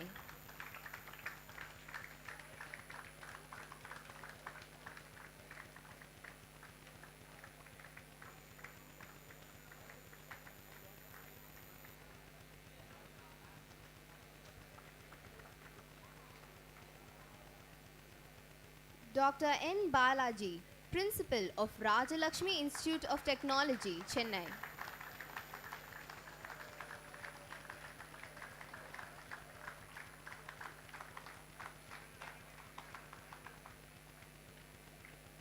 Dr. Srinivasan Desikan, Managing Director of Qual Players, Bangalore.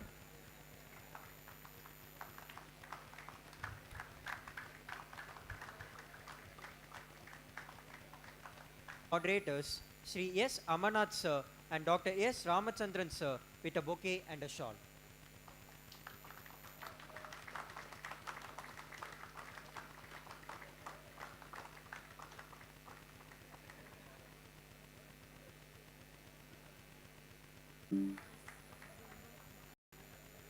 As we embark on this journey together, I request you moderators and keynote speakers to discuss the SDGs actively, ask questions, and share the experiences.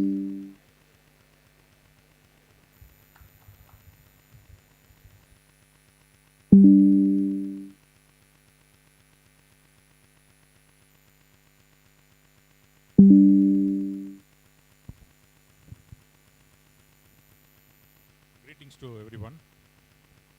On this wonderful occasion, we have all joined here to share about the SDGs implemented and to be implemented and its benefits to the society. Thank you everyone for participating in this event and sharing your valuable insights to our students. Thank you, sir. To start with, I'll have my first question to Dr. Shankar Venugopal. Dr. Shankar Venugopal is the Vice President of Mahindra Research Valley, Chennai. Sir, how can the automotive industry and academia collaborate to advance sustainable transportation solutions?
That every student spends with the college.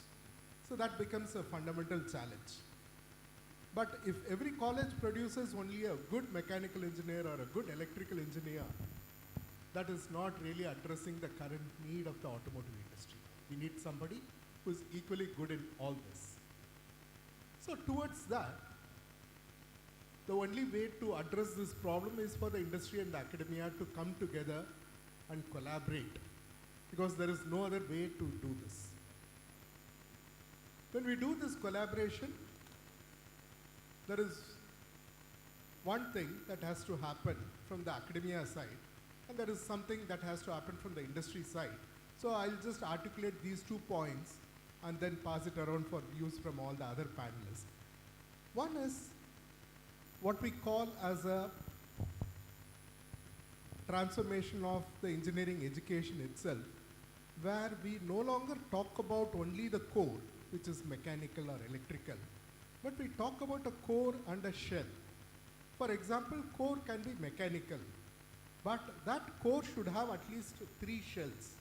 The first being bridge courses like electronics for mechanical engineers, programming and data science for mechanical engineers, those kind of bridge courses which will make them easy to learn about other adjacent branches, but all in the context of their own core branch. That becomes very important. We need teachers who can actually teach that way, make it very interesting for them. That is the first shell. The second shell is specifically about AI and data science in the context of their own domains. It can be for mechanical, electrical, or electronics. But AI and data science, as we heard from Professor Balram this morning, is going to really cut across all the fields.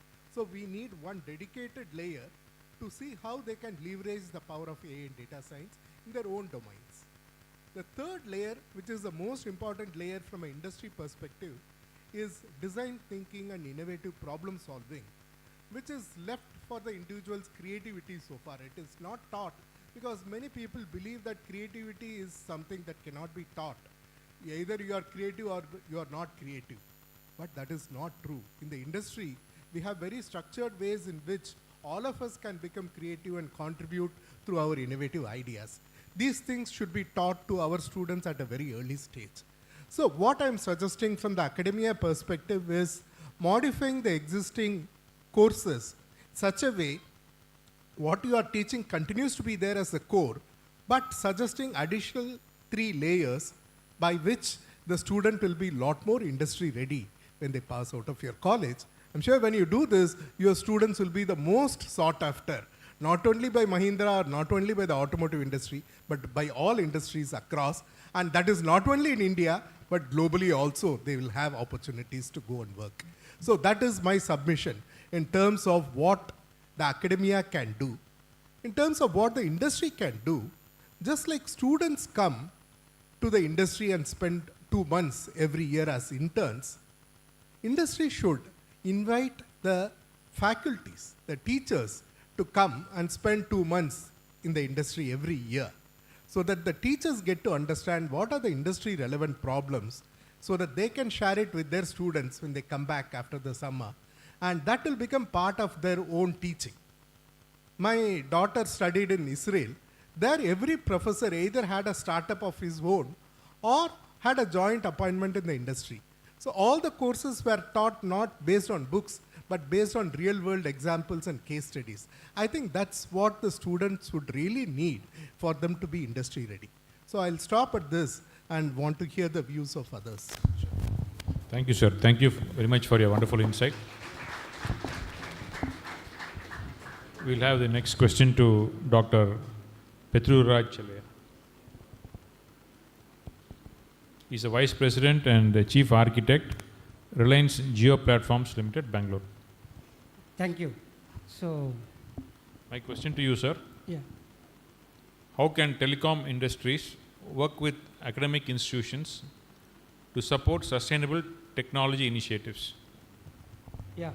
So, I represent Geo. So, I don't know how much Geo is contributing for the academic growth. At least a couple of IITs are connected with the Geo. But internally, when I go through the emails from our top management, I could understand they are contributing immensely for these SDG goals. For example, we are using extensively the smart technology, for example, AI. That is one aspect. We are monitoring, optimizing our network. Our data centers are fully monitored by AI. That is one thing. Then we are using renewable energy. We are extensively focusing on solar, wind and water, and we have decided to embark on the goal of net zero emission, maybe another 5 years or 10 years time as per our Prime Minister mandate. Then secondly, we are extensively working on digital inclusion. That means we are contributing at least 2% CSR for the upliftment of people around our core places like Navi Mumbai, Jamnagar places. Not much in south side, but on north side they are working extensively. They have a dedicated foundation that is working for the upliftment of poor people over there. Then we are also setting up, we are also encouraging our supply chain people, those who are sourcing the materials, those who are transporting the materials. We have mandated these SDG goals to them, so they have to fully comply with that SDG goals when they source the materials as well as they transport the materials. Finally, when it reaches our industry, it has to be fully complied to SDG. So these are some of the things that I could easily visualize, but extensively we are focusing on technology-based HGST, especially AI. So we have several departments, Edge AI, efficient AI, computer vision department. So many big people are heading these divisions. They are extensively focusing on leveraging AI for network optimization as well as data center optimization. For example, we have 5 cloud centers across India. Apart from that, we have tied up with all the major hyperscaler cloud centers, AWS, Azure, and Google. So in all the cloud centers we have, it is mandatory that we have to use these SDG goals compliant technology for reducing climate change mitigation for zero emission. So that's what I could say. Thank you, sir. Thank you very much for your wonderful insight. Now we'll go to Mrs. Durga Balasubramanian, Solution Architect, NatWest Group, Academic Ambassador, Cloud Specialist and Data Scientist, Toastmasters Public Speaker, Chennai. Madam, to you my question is, how can data science and cloud solutions be harnessed for sustainable business practices? Thank you, sir, for the wonderful question. May hay while the sun shines. I think everyone believes in the proverb, right? While we have the natural resources available abundantly, I think it's not right time, I would say. It's high time for us to awake so that we can retain and sustain the natural resources. On this perspective, the IT, especially the technology trends, is playing a very pivotal role. As you all see, the IT strategy, the landscape or the trajectories is evolving day by day with the new trends and technologies. Whereas the green technology is not a trend, rather I would say is a necessity for us to incorporate. The moment we all adopting cloud itself, we are contributing to carbon footprint because it's like a carpool, right? Instead of driving my own car, if I share the carpool, I am reducing the resources, being a multi-tenant. Already the big giants like Microsoft, Google, AWS, they are investing a lot of money in it on the renewable energy and the carbon neutral, indirectly. But directly as a consumer, right, as a student, when the moment you start adopting cloud technologies, how you can incorporate. Probably I will give 3 points. The number 1, you have to democratize or adopt the new efficient hardware and software technologies. I will give you one example. If you use Amazon Graviton EC2 or virtual machine instances, it will save you up to 60% energy without compromising your performance. So why don't we go for this emerging instances? The next point, you can maximize the utilization at the same time with the less resources. How nice it would be. So that is where the key technology trends coming into picture, the cloud native patterns, especially with the microservices architecture. The moment you decompose into smaller component, you can very well visualize where exactly I need to use how much compute resources so that I can scale them independently with the optimized compute resources. Apart from this cloud native microservices, the latest trend is serverless technologies. The serverless, you would have heard about AWS Lambda, right? So this serverless technology is whenever you need, you will use it, right? There is no ideal resources that is going to sit ideal in your environment. The number 3, the edge computing is really getting the traction in this IT world, because edge computing is a concept where your data processing happens closer to the data source itself. So there is a time travel, the distance that is traveling for the data from the data center is reduced. The travel time is reduced and the amount of data is reduced. Obviously, you are saving a lot of energy in that. When it comes to data science, again, it's the very evolving platform, right? Similar to cloud. The predictive analytics, especially using in the latest technology, is, for example, Walmart is using to predict their product demand. So there is neither underutilized or nor overutilized your demand. Your inventory management is completely streamlined. The one thing I like when I go to my office, the meeting room, okay, what will happen is as soon as I open my meeting room, automatically the lights will be switched on. How nice it would be, right? So how the lighting, cooling and heating can be optimized dynamically based on the usage. So today we have a big hall. Let's say if the hall is empty, if no one is there, if you switch off all the lights automatically. So that's where the IoT sensors with the data science model is doing the wonder. So with this, I think I can keep on talking, but in the interest of time, I will give the opportunity for others. Thank you, sir.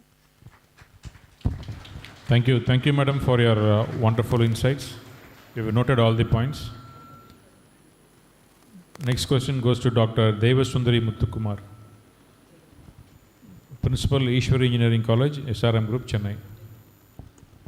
Madam, my question to you is, what role can engineering colleges play in fostering industry partnerships focused on sustainability?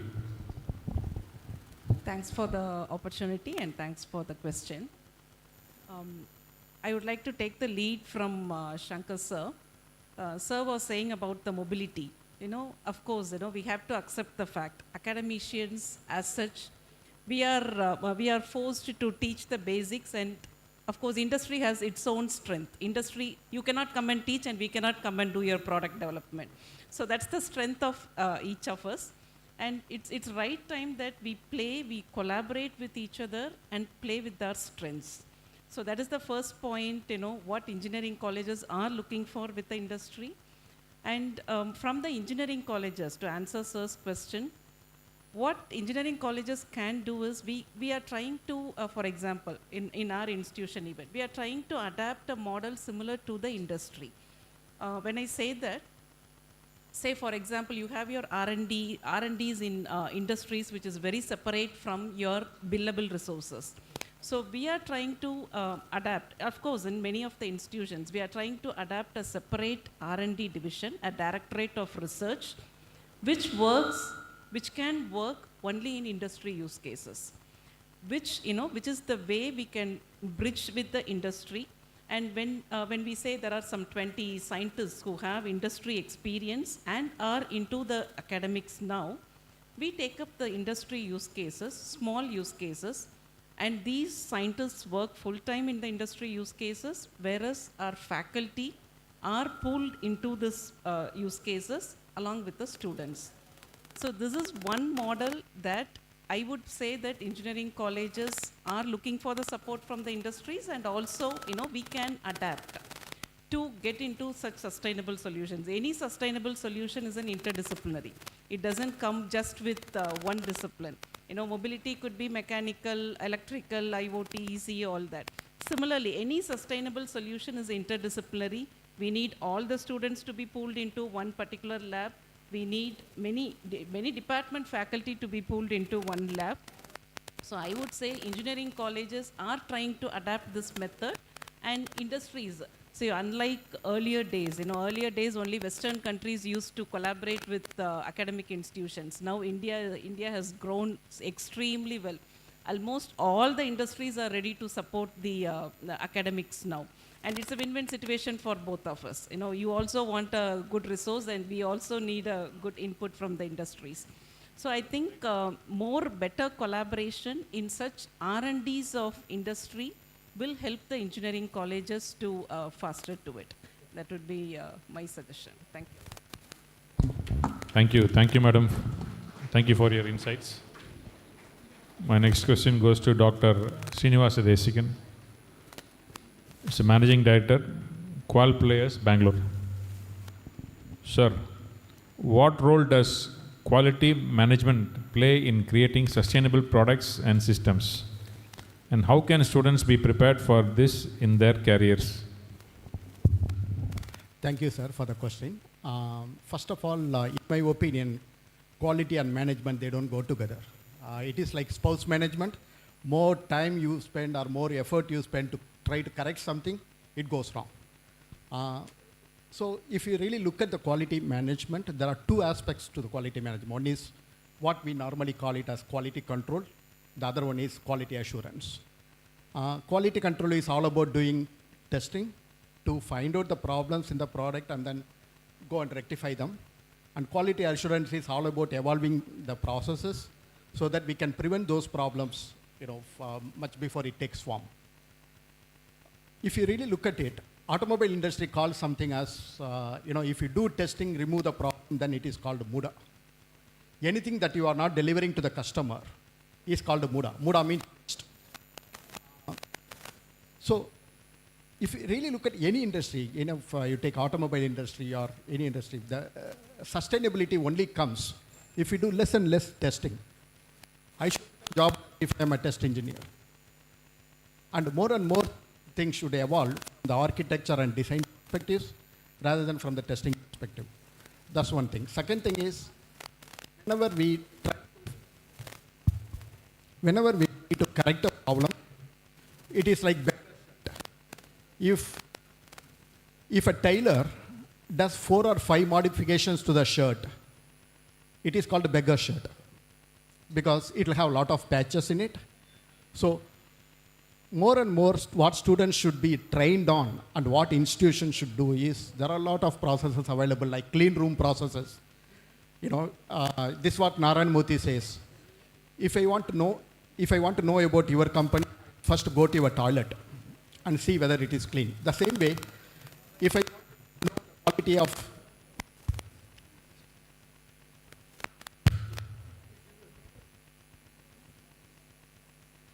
looks like the battery is gone.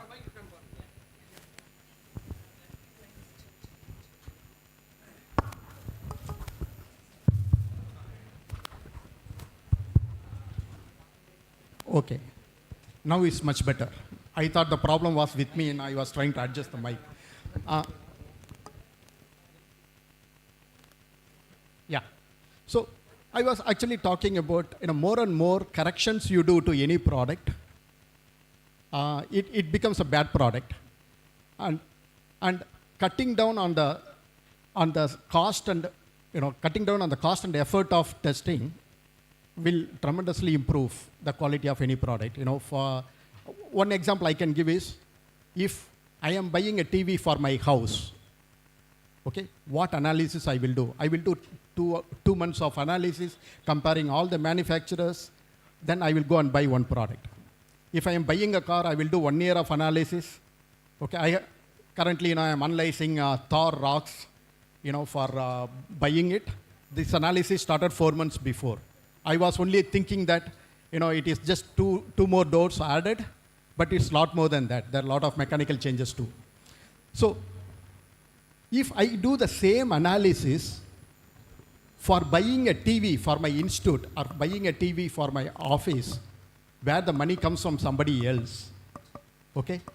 If I do the same analysis and same judgment, then I have done a quality job. That's one way of measuring whether I am doing a quality management correctly or not. More than anything, testing should be eradicated. That's where the footprint, the MUDA, the carbon footprint, MUDA, all are one and the same. Okay, everyone calls it with different names. As long as you reduce the wastage of whatever we do, whichever industry we are, the quality will improve. That's my submission. Thank you. Thank you, sir. Thank you, sir, for your wonderful insights. My next question to Dr. M.A. Atmanan. Visiting Professor IIT Madras, former Director NIOT, past Chairman of IEEE Madras Section, Chennai. Sir, how can academia and industry jointly work on projects related to marine sustainability? Thank you, Dr. Amarnath. And let me also, first of all, thank Mr. Mohan and Dr. Kodishwaran for giving me an opportunity to be here. Coming to this SDG, Sustainable Development Goal, I would rather stick to number 14, which is life below the sea, because all my life I have been in the ocean. So the issue, how you link the academia and Sustainable Development Goal and the industry is quite challenging, because we have not been hearing about SDGs or Sustainable Development Goals, etc. Say, let us say about 10 years back, people were not quite aware. It has started quite recently. You know that UN has declared the year 2021 to 2030 as the decade of ocean science for sustainable development. So these aspects are not being taught in the university or college in any way. Sustainability means what? For each and everything, whatever you do, it should be sustainable. For example, no offense to Kodishwaran, we can see here plastic bottles here. You know very well that the plastic is not something which is sustainable.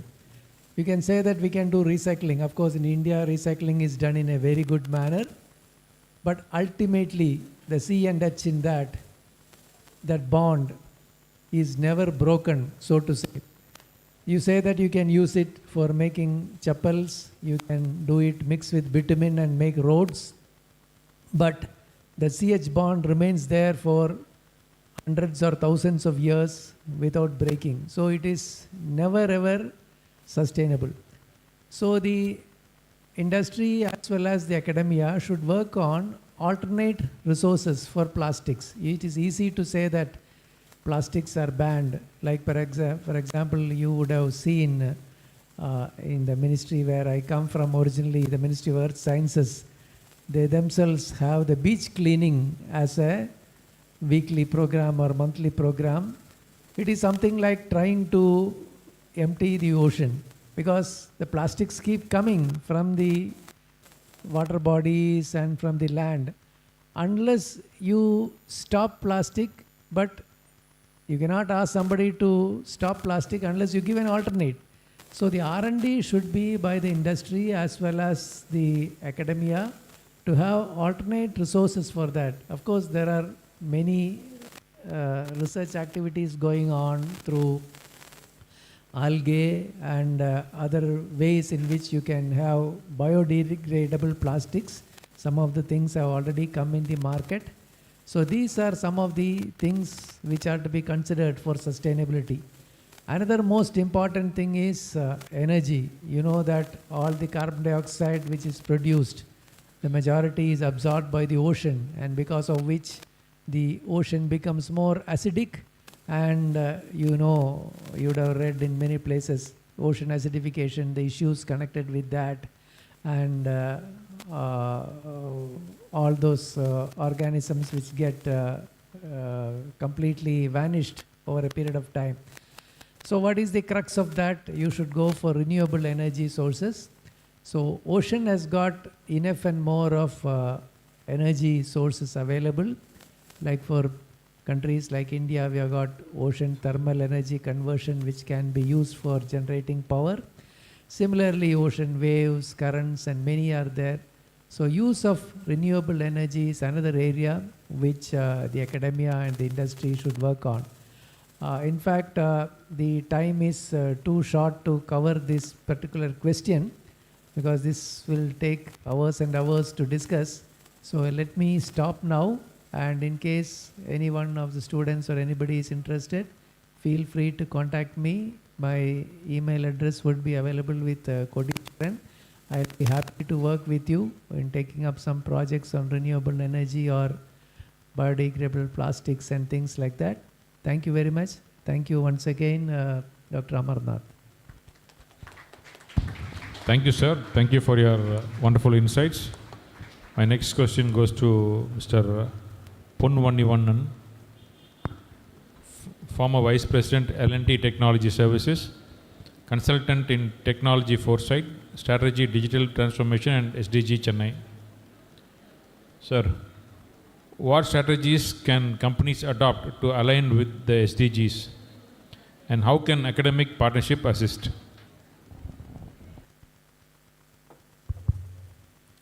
Thank you, Manath, and thank you, audience, for this wonderful opportunity. One is, in terms of sustainability development goal, large corporations have already started by way of GRI standard. In terms of compliance, sustainability reporting is there. So it is there already with them, and the only thing is in terms of the alignment of the industry specific pollution and what is their current status and practices, that's a big question mark, and that's being monitored there. Now, apart from that, what academia can support here is basically this is a very large subject and very industry focused. So what it needs is appointed solutions cannot be a solution for this. It needs a long-term, large-scale engagement with multidisciplinary experts contributing. So you have to create a kind of chair or a kind of a center of excellence wherein you identify an industry sector and suppose automotive, right? And you have to take a particular segment or sub-vertical. And in that, there could be a lot of disciplines like Dr. Shankar was mentioning. And like principal was saying, that there are pointed solutions there, but we have to go up in the value chain. So the next level is you have to create a center of competence. And then you have to move up in the value chain in terms of creating center of excellence. When I say center of excellence, anything and everything that has to do with under the ocean pollution, okay, you have a go-to kind of organization, a go-to kind of experts there. So you can pick up a small domain, and then it cannot happen overnight. And you have to, it requires like kind of finding the right partner while having a long-term engagement. So it's a trial and error, and you have to conduct similar kind of industry, academia get-togethers. There you will definitely get to have some kind of synergy there. But apart from that, if you ask whether in terms of SDG, anything is happening on a large scale, yes. If anybody is interested to look into a specific sector that you are interested, you have to read the sustainability report of a particular corporate sector. And that is there in terms of the annual report, like just like they publish the annual report. And there it is very, very detailed. In fact, you get some lot of insight. And from the academic standpoint, you can be able to contribute. And this is where the synergy factor comes in. So you have to be proactive. Don't expect the industry to come because they have no clue and they don't know who to approach, right? This is where the problem is.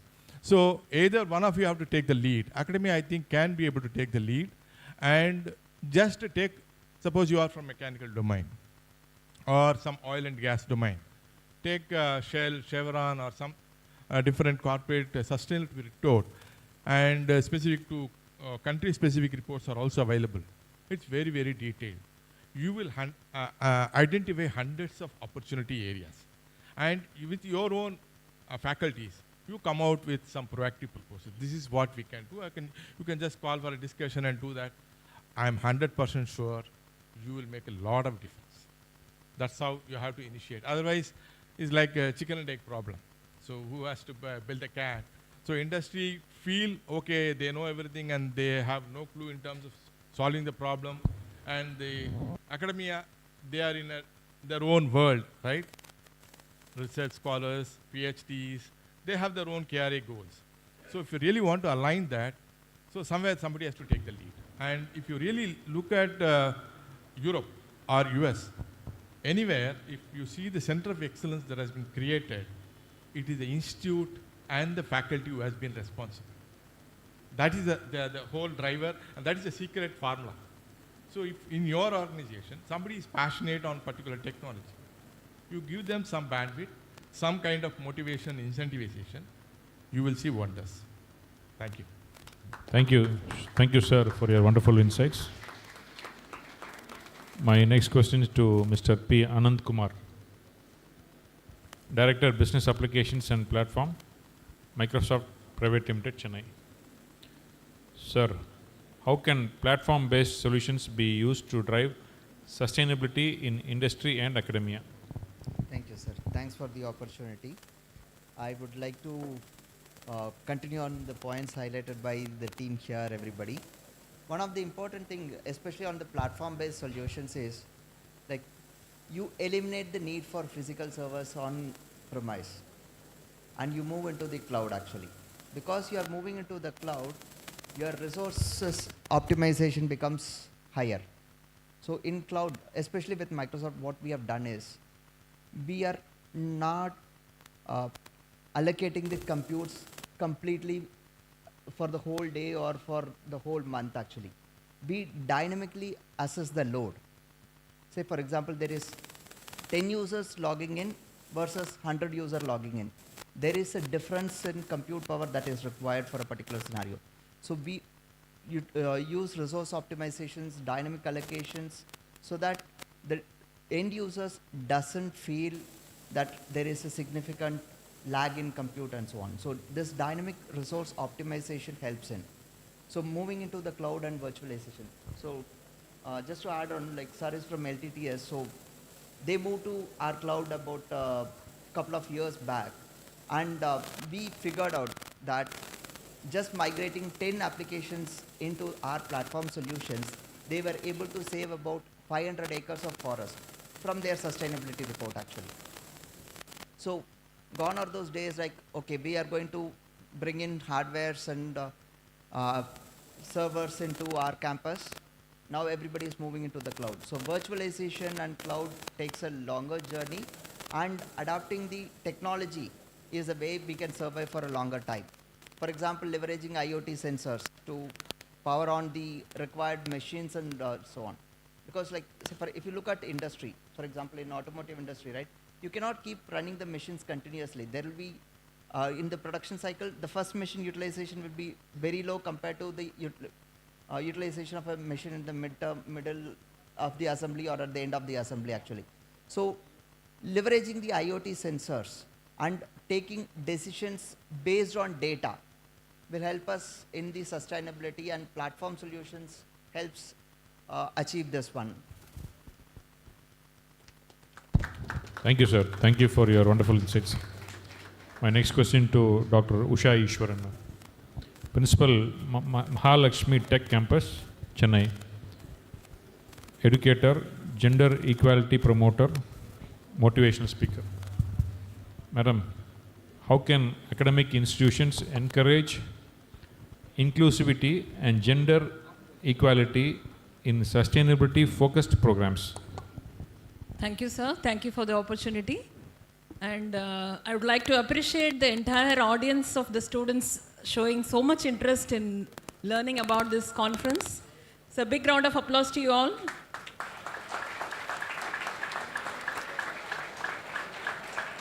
So how this inclusiveness in the programs can be brought in? So this is the question, I believe. So I can talk about two programs. One is if you want to bring an academic program or a course in your institution as an autonomous institution, how do you encourage the girl students to take admission into your course? This is one thing, because this STGs are not much publicized in public. And people come only for branches like computer science and artificial intelligence, data science, cyber security. They have stopped even looking for civil mechanical branches. The main reason is they look for placement. So the career guidance opportunities have to be exposed to the students, because as a career path designer, I have around 20,000 occupational research. But our people have an awareness of just 1 or 2% of those career opportunities. So this SDGs, whatever sustainable development goal opportunities in different careers like renewable energy or environmental science, economics. So whichever we do, we keep this as one of our priority that we need to do something for resolving these problems. So what are all the different career opportunities they have? What sort of future opportunities they will get? Where they can work? Where they can earn more? Where they can create a solution for these problems? So these awareness have to be done if an institution is going to start a program on these sustainable development. In other case, in any institution, as an engineering institution, suppose you are going to do some programs like activities, workshops, guest lectures, or projects, or role plays, or reaching out the people and boys into this inclusiveness. How do you encourage them? So from my point of view, initially first we have to give awareness to the students about these things, about the challenges. Unless they know these are all the problems existing, they will not be showing any interest in participating in such programs. So in the brainstorming session, I witness here in this conference that the chairman or the correspondent himself is here to start the program. I have seen only them in the inaugural functions, but I have not seen them in other places that they sit for the other sessions also. But I'm really surprised that he gave a plenary talk and also he is going to present papers in the conference, and I think this is a wonderful start because the top management coming and taking initiative, understanding the goals and challenges and motivating you people and inspiring you people is something unmatchable. And once this starts, automatically the staff members will start learning more about this conclave and the students will start understanding more about why this is being conducted in our college, how we can participate, how we can contribute for the challenges to resolve the problems. So this is a wonderful start where academic institutions have to involve each and every top management should sit and encourage, because this is not a project, this is not a course where we complete and get a certificate. This is a change-making activity. We have to bring a change in the society. We have to bring a change in the entire globally. Everybody is working for it, but we don't know, nobody knows how many people are working for what. So this has to be brought as a course, if possible. In an autonomous institution, it is possible. And as we mandatorily insist the students to do a main project in the engineering curriculum, as I would like to talk only related to SA Engineering College, like in other engineering colleges, we also have to give them a mandatory mini project on this type of goals. This should not happen once in a semester just for NBA or NAC accreditation purpose. It has to be done as a practice. And it has to start from the school. Actually, as you said, whatever we put input for the children when they are young, catch them young and make it as a habit that we should not create problems for the environment, first of all. So this should come in the mindset of the child and not, we cannot teach that after they grow. At 20 years, if I say that don't put the paper there, put it in the dustbin, they will not understand, it will not become a habit for them. It has to come from the young age. And gender equality, the definition of gender equality is not being understood properly by many people, because it is not if 10 people are there, 5 should be girls, 5 should be boys. It is not that. Give equal opportunities. Don't stop. If a girl comes, just because she is a girl, she should not be given an opportunity. This is what is gender equality.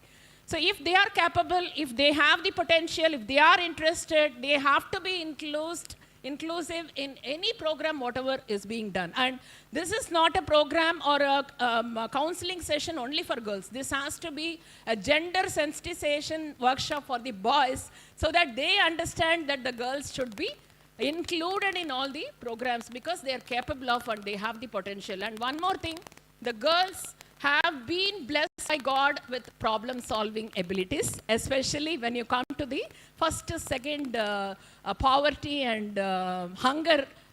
Mother can do wonders at home.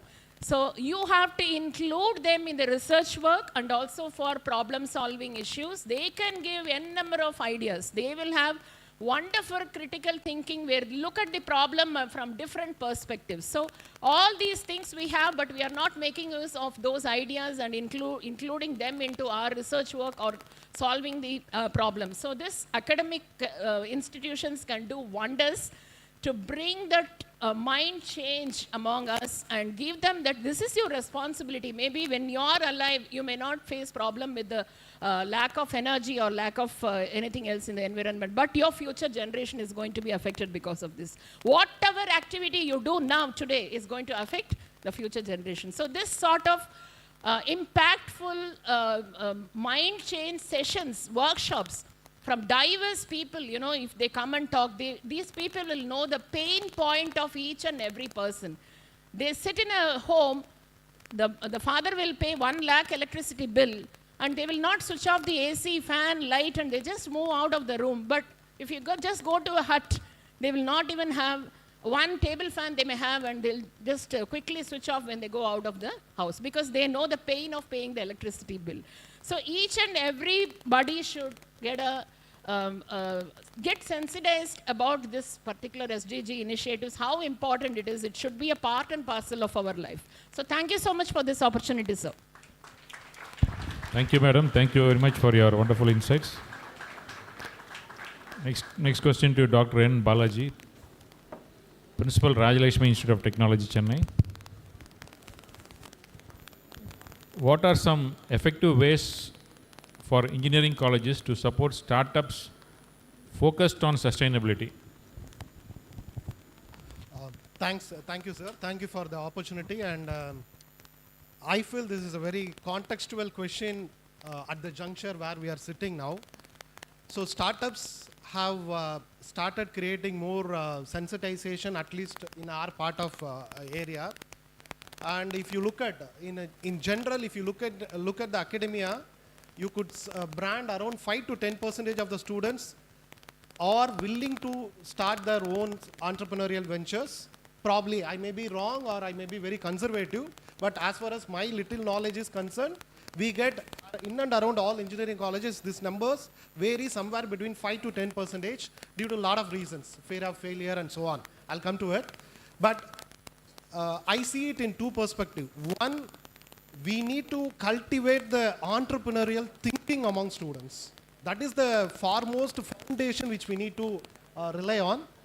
Because I personally feel even if they don't become an entrepreneur, entrepreneurial mindset or entrepreneurial thinking will help them to come up with their even career in corporate. Today we talk about intrapreneurship, leave out entrepreneurship. Or even when you get into a corporate, you can become an intrapreneur and you can still shine in your career. And leave out even intrapreneurship. Take a typical software developer job. If you have entrepreneurial mindset, we have seen the kids with entrepreneurial mindset have grown faster than other kids. So the creation of entrepreneurial mindset is very important aspect in engineering colleges, not only engineering colleges, I would again advocate all kind of educational institutions. Second, sustainability. How can I create awareness about sustainability? Here, a lot of good thoughts were shared. I would even advocate that we should bring it down to the laboratories. Leave out mini projects and projects. Take one SDG for your respective laboratory. See to that you frame all your exercises catering to that SDG. It may be any department, irrespective of the department, bring it down to the laboratory because that is the place where mandatorily students wet their hands. Okay, so let them do an exercise. What I'm saying is let them do the regular exercise but orient them to the specific SDG, which will also help institution to improve their ranking in the ranking framework. That is one aspect. Second thing, we need to support them and we need to give them more information on what kind of support system or startup ecosystem are available near their geographical location. For say, you have a incubator, private incubator called Will Grow, which supports only sustainable startups. You have a AAC approved incubator For the first ever time in India, it is located in Coimbatore. It's called AIC Rise. And you have lot of schemes, lot of calls coming up under the different schemes of Nidhi. Even now, Nidhi schemes are open for students. You need not to become an entrepreneur. You come up with an idea, apply, get the grant, then become an entrepreneur. These schemes are available, even now they are open. So in one way, I feel like we need to give them entrepreneurial, we need to cultivate entrepreneurial mindset among them, and we should also create awareness about sustainability. And internally, we could conduct lot of hackathons, we could conduct lot of, I was fortunate enough to be participating in a very big event. It's a global event called Unleash. Unleash is a very big, I was fortunate enough to participate when it happened in India. I've seen kids coming from across the globe. More than 165 countries were participating in that. I was mentoring 13 and 14, SDG 13 and 14. A lot of wonderful ideas came within 1 week. So I know young minds are ready to grab the opportunity. The only role of our faculty or academic institution is to lay the foundation. Thank you. Thank you, sir. Thank you for your wonderful insights. My request to Madam Principal Usha Ishwaran. Madam, sometime you should come and sit at my principal's office to find out who are problem creators and who are problem solvers.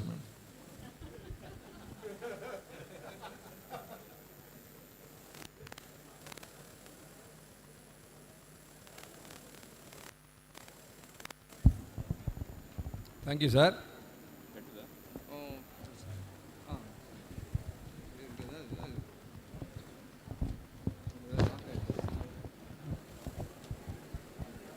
So my questions to Dr. Sankar Venugopal. What specific sustainable technologies do you see as priorities for the automotive industries in the coming years? Sure, sir. If you look at what is available today, that we can instantly adapt and make our own mobility more sustainable than what it has been so far, is a shift to electric vehicles. Because with EVs, the energy efficiencies are 3 orders of magnitude higher, and there is no tailpipe emission at all from the electric vehicle. So that's the easiest thing for us to do if we really care for the environment. But the story is not as simple as that. Because end of the day, when you charge the electric vehicle, you need to make sure that the electricity is again coming from renewable sources, not from fossil fuels. So that takes us one step next, beyond the traditional automotive domain, to the domain of energy production and energy distribution. So the automotive industry was fairly limited. Now the new mobility industry is little bigger and includes ways in which energy is produced and distributed also. So that is one angle to it. Second angle is software is going to play a more and more bigger role in the vehicles of the future. So we call them as software-defined vehicles. So when software is going to play such a leading role in the vehicles, we need to be very conscious about the energy that we spend in operating these software. Are we doing it in a very responsible way? Is this the best, most energy efficient way to use and run this software? So that is a domain which is relatively new for the automotive experts. They have to work very closely with the experts from the IT domain to co-create products that are well optimized both on the hardware and the software side. The automotive industry has traditionally built expertise on the hardware side. Now to extend it to the software, they have to collaborate very closely right from concept development all the way to getting the product out to the market. The third and the most important thing is what we call as the end of life. What happens to the vehicle when you want to actually dispose it and buy a new vehicle? What happens to the vehicle really? Are we factoring that in the early stage of design so that we are able to bring back most of the components back into a new vehicle? These are the 3 things that I can think of to see how we can make mobility more sustainable than what it is today. But we are moving in the right direction. As we are shifting towards electric vehicle, that's the best thing that we can do in terms of making mobility sustainable. So we are in the right direction, but we have to do it very carefully so that we make it sustainable at every stage, not only during design, during manufacturing, during upgrading, during maintenance, and finally at the end of life during recycling. Sure. Thank you, sir. The questions to Dr. Petru Raj Chalaya. What skills in cloud computing, IoT, and AI are essential for students entering the technology sector with a sustainable focus? Yeah, so when I saw the title for this conference, Smart Technologies for Sustainable Development Goals, people think that AI is going to play a very important role over there. But as for my knowledge is concerned, for sustainable goals, AI is the main culprit here. Why? Because today we are all extensively working on ChatGPT. For training this ChatGPT, hundreds of server machines were used for many weeks together continuously. It consumes a lot of electricity. If I am not wrong, 2% of the total electricity that is getting produced across the globe is being utilized for running your cloud center today. So, especially for AI training. So, AI training takes a lot of computational resources, energy resources. When it takes a lot of energy resources, it dissipates a lot of heat to our fragile environment. So, that is a very pathetic situation. But I lead Edge AI team in Geo. There are multiple teams focusing on AI, headed by big people from MIT professors are there. So where my team devotees, we are working on AI optimization. So people are creating AI models, machine learning models, deep learning models. We are working on several technologies that includes pruning, quantization, knowledge distillation, kind of technologies. So today we are able to clearly articulate when we use our techniques, 80% of the electricity consumption will come down. That's what we have done. We have published a couple of patents on that. We have published a couple of papers on that. So slowly and steadily, AI is helping us to reduce energy consumption for other industry verticals. So one side AI is the culprit, other side AI is contributing immensely for reducing energy consumption. So AI is the way forward. Last week I was in a session with NVIDIA CEO.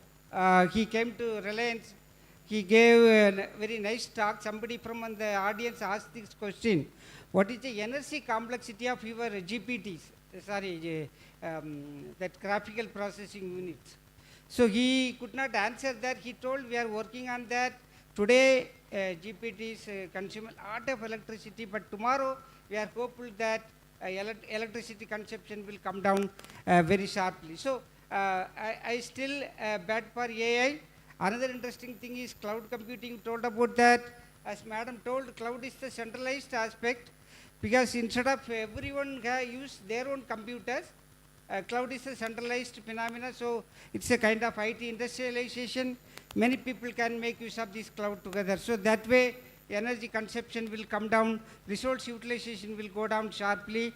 That is another thing. So today we are moving towards another interesting concept called edge computing. That is, again, we started with the centralized computing. Now we are going towards distributed computing. So every device in this planet Earth is going to be a computational entity that will solve some of our problems, especially in real time. So altogether IoT, that is edge devices, cloud computing together, AI and blockchain, these are some of the interesting and inspiring technologies for the future. So I used to support a lot of students, even from Chennai universities. People are working under me as interns. They are coming to Bangalore to do their interns. So I will ask this question: you have any problem to solve here, or you want me to give a problem to you? So that gets inspired. They come out with their own problems. So I just guide. They are very nicely doing that programming. So I am very impressed with that. So they need some kind of guidance on that. So these are all the technologies, but cloud is very, very old technology. As Madam told, we are going towards cloud native. That is little advanced. I don't know, in academia they are teaching cloud native, microservices architecture, Kubernetes, containerization kind of things. Even platform engineering is coming into picture. These are all some of the unique technologies that will play a very, very vital role for the future. Thank you. Thank you, sir. Questions to Durga Balasubramanian. What are the core competencies students should develop in cloud technologies to support sustainability goals? Thank you, sir. So I will take the complete SDLC, the software development life cycle, as an intersection or each stage, and I will help you to explain what skill sets are required. So the very basic thing to resonate with Dr. Sankar sir, early stage we need to stop everything, right? There is a famous dialogue from Vadivel. If the basement is weak, there is no point, right? We have to raise it from the basement. That's where the architecture principle starts from.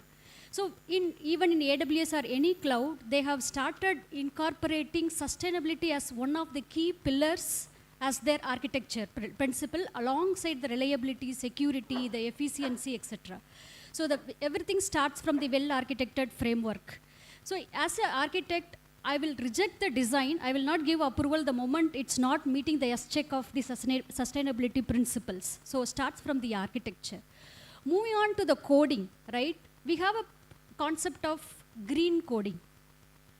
Just to give you an example, even in Java or Python, any programming language, there are algorithms which is efficiently you can write to save energy, right? So just think about incorporating this efficient algorithms in your coding practice as part of your green coding. Then moving on your green testing, right? After your coding and testing is completed, the key part of your SDLC lifecycle is deployment. Where do you deploy? So as everyone talked today, we are all deploying it in the cloud. Now you also should understand how well you can, using the microservices cloud native, once you decompose, how you are going to deploy this. For example, you should know the skill set of Dockers, okay, to create it as a container image. And then you should also understand the Kubernetes-based technology, which is the open source container orchestration technology, which is taking a front seat in all the corporates.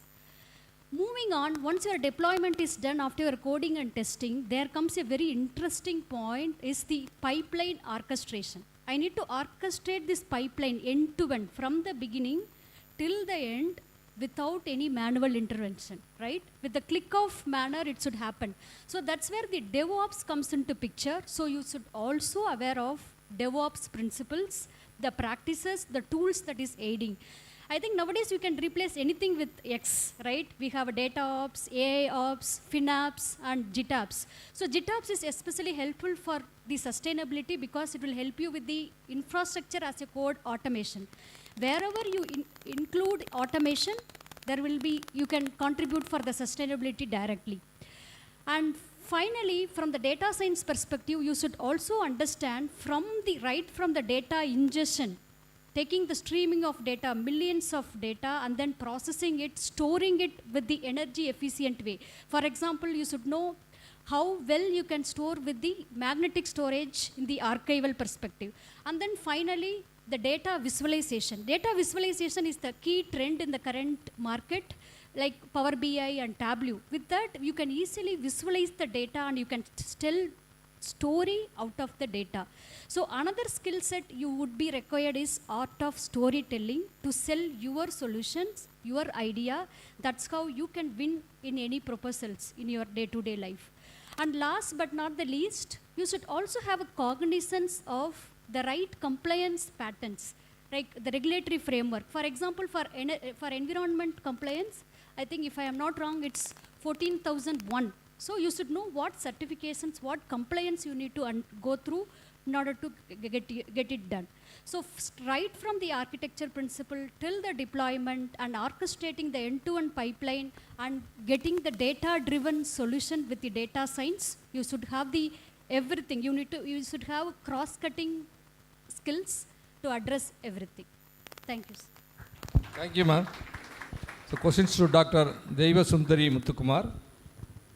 how can we motivate faculty to participate actively in industry academic collaborations for sustainable solutions? Thank you, sir. This is to all my faculty and students here. See, we know the fact that earlier years, the industry's expectation on a fresh engineer was just to know the basics. Whereas now, due to their own various constraints, their expectation is be billable at the earliest, if possible, from day one. That is the expectation of every industry from the fresh engineer now. So now we have to accept the fact that earlier days, earlier our professors still claim that because of my teaching, my student is in this career. Now, that's not the fact. We cannot teach a student to get placed in Microsoft. We cannot teach a student to get placed in some other product development industry. That is the fact.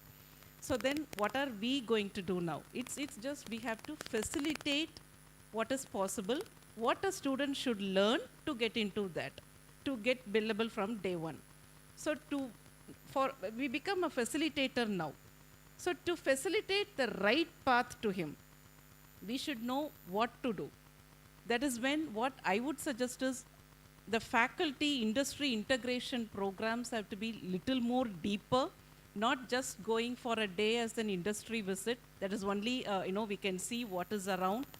But as Shankar sir proposed, if it is possible to do internships in the industry for faculty. See, if we all accept, the concept of vacation for faculty was brought only to upgrade the knowledge. So that vacation period, if it can be used, part of it for internship, for industry internships, nothing like that. And then we will know in 1 week or 2 weeks, we will not learn the technology, but we will at least know what to facilitate, what to tell the student to learn. That is easily possible. So that is something, a faculty should do.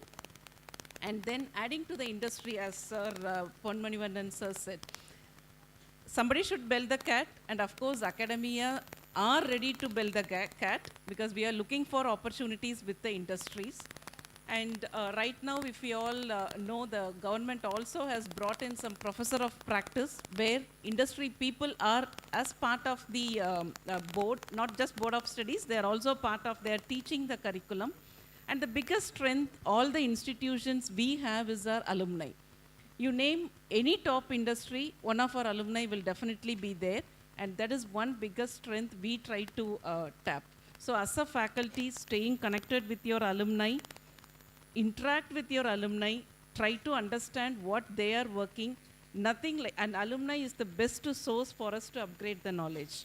So whenever you get a chance, you just interact with your alumni. They will give you what they learned, what the industry now is looking for, and what you have to do for the current students. So I would say that is the best source. And thanks for it. Thank you, madam. My next question to Dr. Srinivasan Desikan.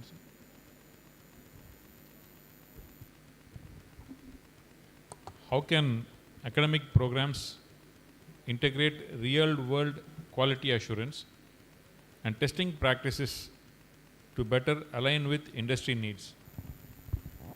Excellent question, sir. Thank you very much. Do we really integrate is a question. Are academic programs really integrated within itself? For example, let us take artificial intelligence as an example.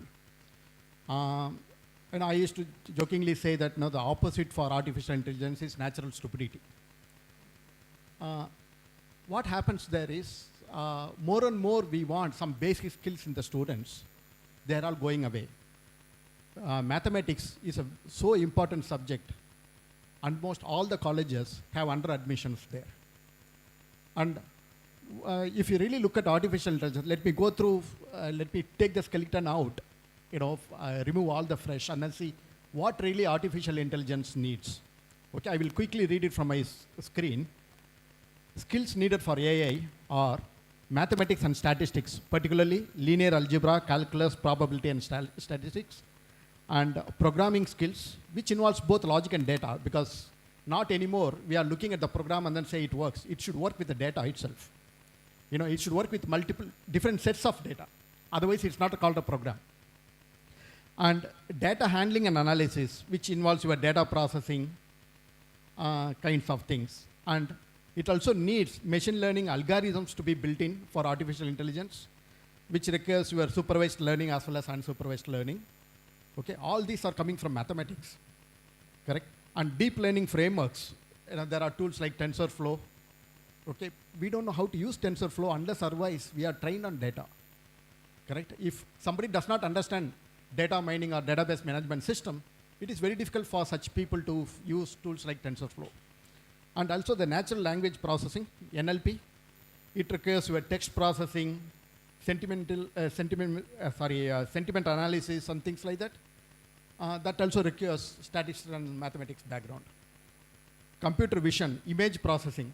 Image processing is all about, all about your algorithms, how you can process it and what you are looking for in the image. And big data, needless to say, someone has to understand the data. For understanding the data, you need mathematics background. And cloud computing, even to calculate, how much of emission is coming from the cloud, there are no proper tools today. We are only transferring. It is like saying, I have converted all my vehicles into electric, and I am burning the coal in Neyveli Lignite Corporation to give the electricity to the people. It's actually defeats the purpose. And cloud, in my opinion, is also defeating the purpose because more and more containers are created, lot more easier than before. So I overuse my computing resources, and all the artificial intelligence algorithms, in fact, uses pretty much CPU. It uses double the amount of what Google search normally uses. And things like, version control and things like that requires, for you to understand how branching works, how merging works, you need mathematics background. So that is just one example of how we are ignoring mathematics, right? There are plenty of other examples like civil engineering, how we ignored and what effects it's going to have, correct? So the way we are, the way we are taking all the technologies today, I'm all talking about how quality can be built into the education system. Let us not forget the basics. Those basic tenets are here to stay. And without that, whatever we do, all the artificial intelligence programs and all the machine learning programs we conduct in all the colleges are all done without those fundamentals and foundations. I think that is the one which we have to really look at and then improve upon. Thank you, sir. Thank you very much. My next question to Mr. G.B. Ponmanivanan, sir.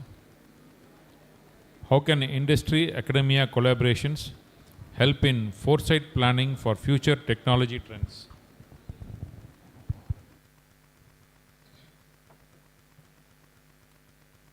Foresight is a big subject. So it's better to avoid that because it is a larger context foresight is being done. To my knowledge, there are only two institutes worldwide. One is the Foresight UK and the IE Europe, and then the EU Foresight is being done. It requires a lot of expertise, a lot of tons of data and interpretation of data and future thinking, and you should be open-minded, and so there are a lot of skill set, very, very unique. It's like future thinkers or thought leaders. So very few only will be opting for that kind of career or kind of interest in that domain. So rather we can have a small set of people. I can be able to help you how to really get that. I closely work with almost all the global labs in terms of foresight and other things. But what will be of interest to us is the technology trends. And that is where one is the macro level disruptions. Earlier it was thought like the technology disruptions only is a disruptor. But today the business and the technology is tightly coupled. That could be something which is having an innovative business model coming out with their own kind of technology solution. One example is food delivery, right? Or the Uber taxis. There were private taxi operators. Overnight it just was killed. But then later on they were smart enough. they enrolled into Uber. So that's how you have to live out with that. So the point here is, it may come out as a surprise. That is the only thing that we have to keep a watch for technology trends. There are trends available at the national level, international level, industry level, and corporate specific roadmaps, which will give you some insight in terms of trend. Now, this is at the surface level, but below that is where there could be hundreds and thousands of innovations happening, coming out with new technology. That is what is very, very dangerous. So one other thing is AI. Now we know that Chat GPT, how it is being talked about, pros and cons and all that. So that is what it is. Similarly, in terms of software lifecycle, the whole AI engine is going to take over in terms of right from coding to testing. So where do the software developer or the so-called coder is going to stand? So the point here is, in that kind of given scenario, the key point, the skill set that may be required is, one is cognitive load management and multi kind of data scenario set. And then the third one is multicultural mindset and innovation mindset. There are some 10 skills already identified which is required for you to be in a VUCA world, and that is what has been predicted. So coming to your technology trend, earlier trends were forecast for 5 years. Today it is not more than 18 months. The technology life cycle is only 18 months. So now given that, it has become redundant to have technology forecast. So people really are focused specifically into their industries, and that's why data mining and business intelligence has taken the front stage. So some other industries, solutions, can it be adopted to my industry? So those kind of things are really happening there. So the technology trend, you can have a small set of groups, and they can work as a kind of passion to identify in certain verticals and sub-verticals. But again, with a catch that it will have a life cycle of about 2 years only. So you have to continuously keep a watch out. Even for that example, if you take education, you know what's happening in US, correct? So all the universities, what's really happening because of the federal funding getting lost. So we should not get into the same trap. So we should adopt the education 4.0. So in terms of all these things, that is where the trend mapping and all these things will help you. Technology is just one part of it, but it also gives insight into other aspects, so that we have to keep watch.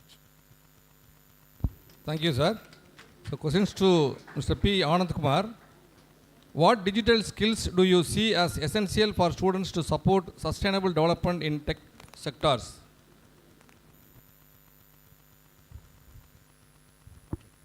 So most of the panel members highlighted about the skills that is required. See, when I spoke, right, highlighted data-driven decision making. So for this, right, you need to know how to utilize the data properly. So and collect the data as well. Now for this, right, you need big data analytics and deep learning as well. So most importantly, right, collecting the data and storing the data is everybody can do, but how we are doing it optimally, the resource optimization is very, very critical. Whether you write an AI algorithm, deep learning algorithms, or machine learning models, performance optimization is very, very critical actually. If you look at a simple scenario, a simple database query, A equal to B, B equal to A may give the same results, but the time that it takes varies. So everybody needs to know how to write codes that are performing optimally as required actually. Second thing, cloud computing. They should know how to create a virtual machines, how to optimize the utilization of those virtual machines. Leveraging IoT technologies in building real world scenarios. See, one of the thing which I'm also a researcher, so what I've observed is there is a gap between the research carried out in the academics versus research carried out in the industries. We have to bridge that gap. So students should acquire knowledge of what are the real world industry related problems and focus on research areas related to those problems and come up with innovative solutions. So design thinking and innovative problem solving is one of the key aspects which will help them to think differently, come up with different solutions for the same problem, and identifying or picking up optimal solutions for those problems. And most importantly, right, we are talking about technology shift, everything, right? One of the important factor which we have to consider is security as well. So we are looking at software-driven vehicles and software-driven technologies like IoT sensors. So cyber security is another area which is very, very important, and we need to ensure that it's optimized so that the platform is usable. Like these are some of the skills like cyber security, data science, machine learning, performance optimization, cloud computing, virtualization, and so on, along with the domain knowledge. For example, I have all of these skills, but I don't know how to apply it practically. So that domain knowledge is very, very critical with industry-based problem-solving skills and identifying innovative solutions. So that's very, very critical, sir. Thank you, sir.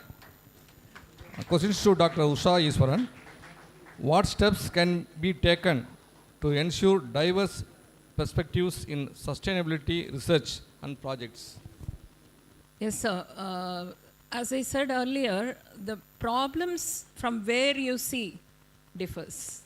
The same problem, if you see from your side, you will have a different perspective, and I will see it in a different perspective. So in academic institutions, suppose if you want to bring some diverse perspectives for the students, we can invite people, speakers from different places. Like they can be different gender, they can be from different countries, they can be from different culture, they can be from different educational background, different economic status, because every problem is different for different people. So when these type of people come and give a lecture or talk to people, give a workshop, so people like the students who are going to take up some activities of this sustainability, they will get an idea, oh, this many problems from different perspectives are available. Otherwise, when they see, they may feel this is not at all a problem. For their eyes, it may not look like a problem, so they will not think of a solution. Only if they get the pain, they will think of a solution. So that empathetic feeling should come when somebody is coming and talking from Africa. Somebody is coming and talking from our own Delhi or Bombay or some other country. So different people would have faced different problems and different educational background, different economic status. So each and everyone has to be brought into picture to talk about different perspectives. So that is how you can bring diverse perspectives to resolve problem properly. Then only you can develop your critical thinking skills also to look at one problem from different angles. So that is how I think we can do it. Thank you, ma'am. Questions to Dr. N. Balaji. How can academic institutions incorporate real-world sustainability challenges into their curriculum? Before getting into this question, I wanted to add two more points to my previous answer. Like, since correspondent is also here, to encourage the startups among students, I would request him, I would submit to him that he can create a startup grant specifically towards startup enthusiasts or startup entrepreneurs who are hailing from SA Engineering College. That could be supported by management. That is one important aspect.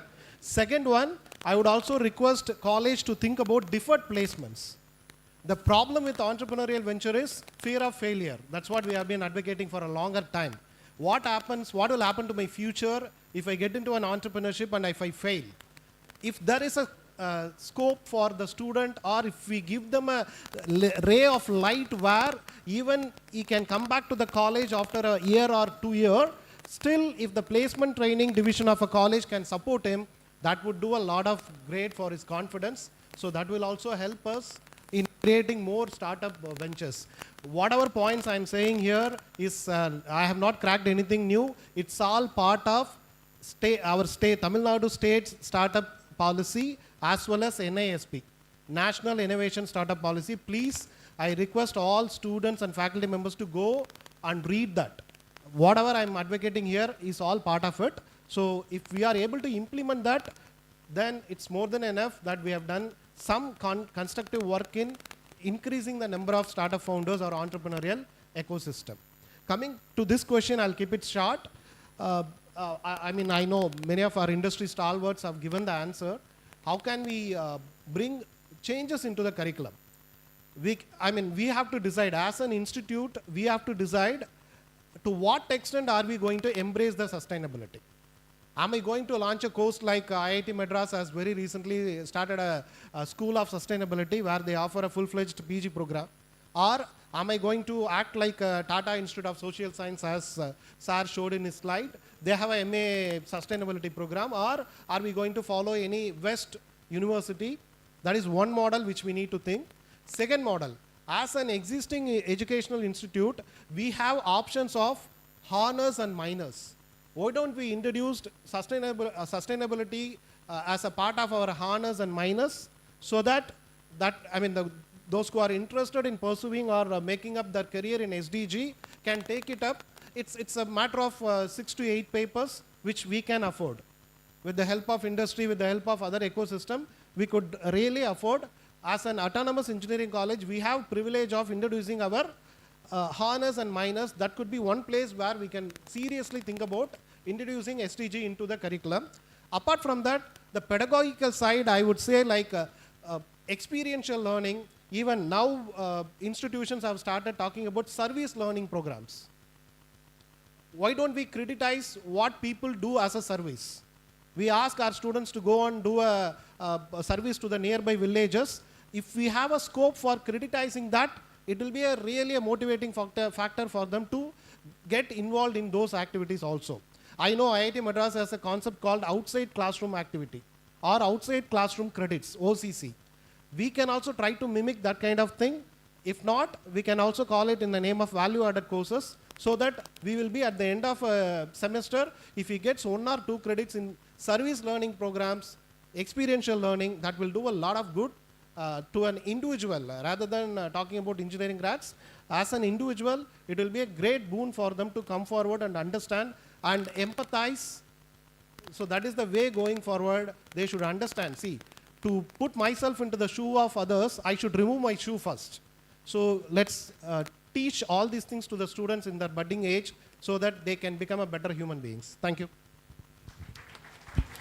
Thank you all the experts who have shared your thoughts, knowledge to our students, participants and faculty members of this international conference. It's really very much great helpful to us, and also definitely it will be more useful for this coming year. Thank you so much, sir. Thank you all.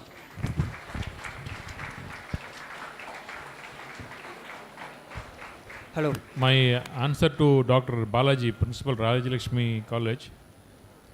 Sir, with regard to this startup fund, startup grant and all, and fear of failures, we are working on it. And very soon we will be conducting a workshop on the difficulties faced by MSMEs on their progressive journey, and integration of artificial intelligence and machine learning for marketing and the deployment of business finance. So very soon we'll be conducting a workshop, and my team is working on it, and we will do it, sir. Thank you very much for your suggestion. We'll take it forward. And very soon we'll be inviting many colleges also for the workshop. Thank you, sir. With this, we'll end this chair today. Thank you. Thank you all for your valuable insights. As a token of gratitude, I request our correspondent sir to honor our conclave speakers. Dr. M.A. Atmanand, Visiting Professor, Indian Institute of Technology, Chennai.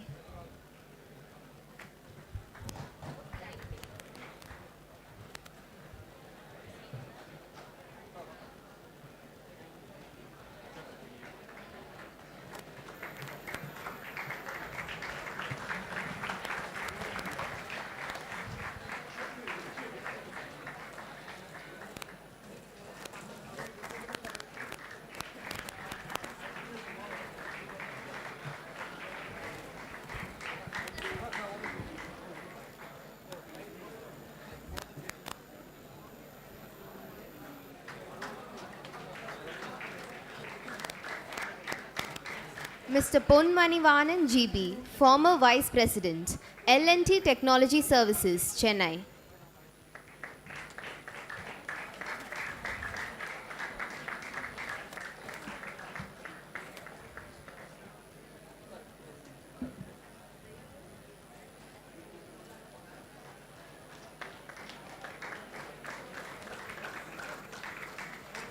Dr. Shankar Venugopal, Vice President, Mahindra and Mahindra Limited, Bangalore.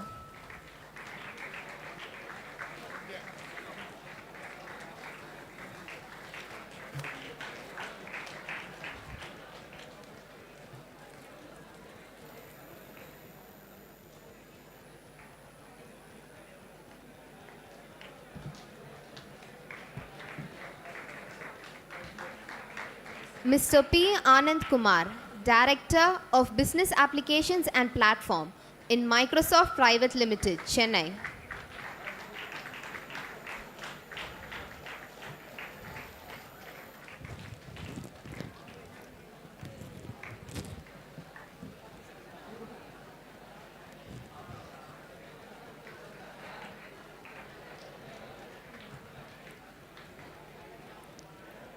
Ms. Durga Balasubramaniam, Vice President of NatWest Group, Chennai.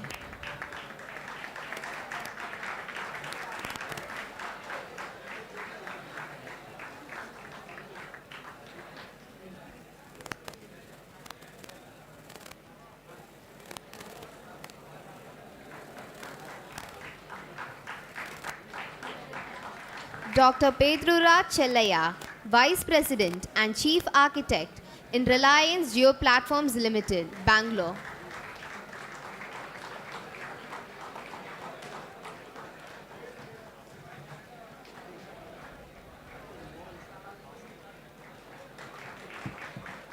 Dr. Devasundari Muthukumar, Principal of Ishwari Engineering College, SRM Group, Chennai.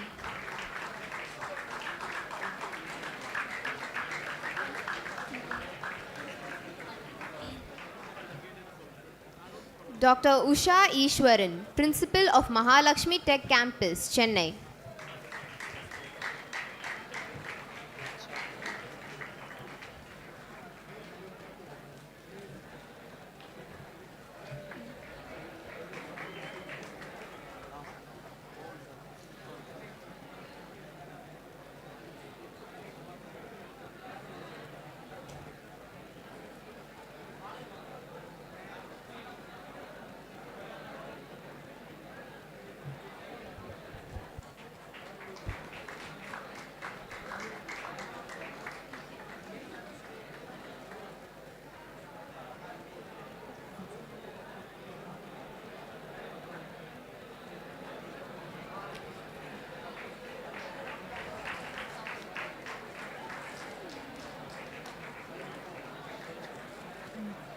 Dr. N. Balaji, Principal of Rajalakshmi Institute of Technology, Chennai.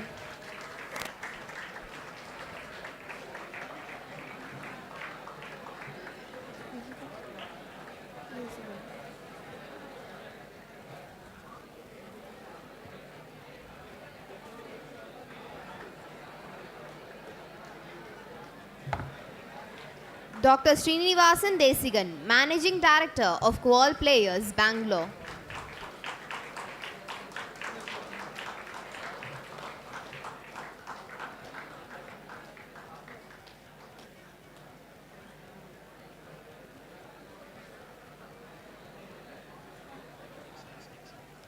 Our guest of honor, Mr. H.R. Mohan, Chair Events and past Chair, IEEE CS Madras and past President, Computer Society of India.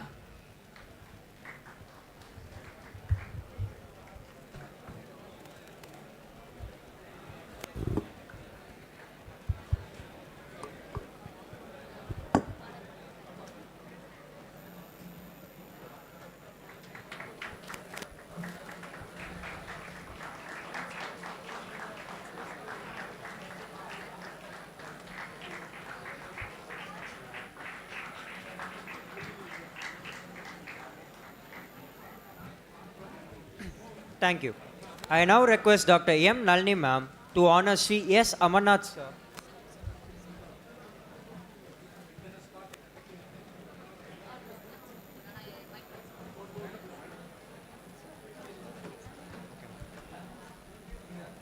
Let us grab this opportunity to connect, learn, and innovate. Please join us for a photograph with Shield.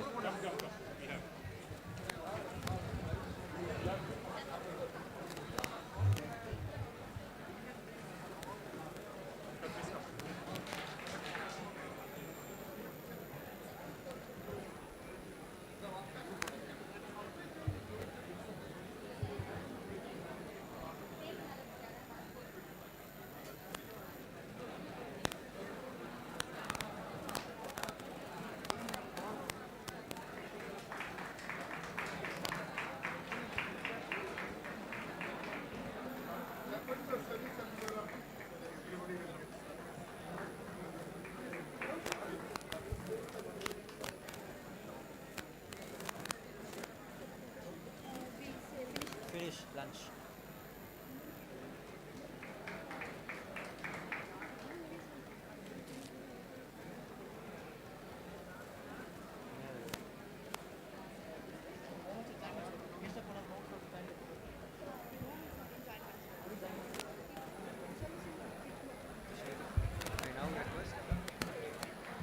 We request Dr.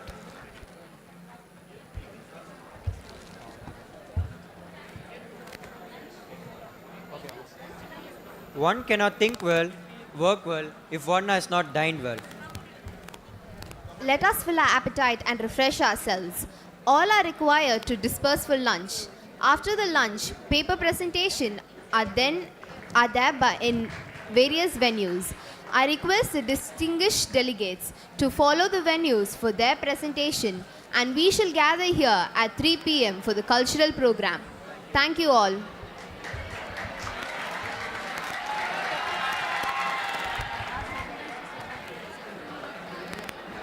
We request the students to remain in the seats when the dignitaries leave the stage.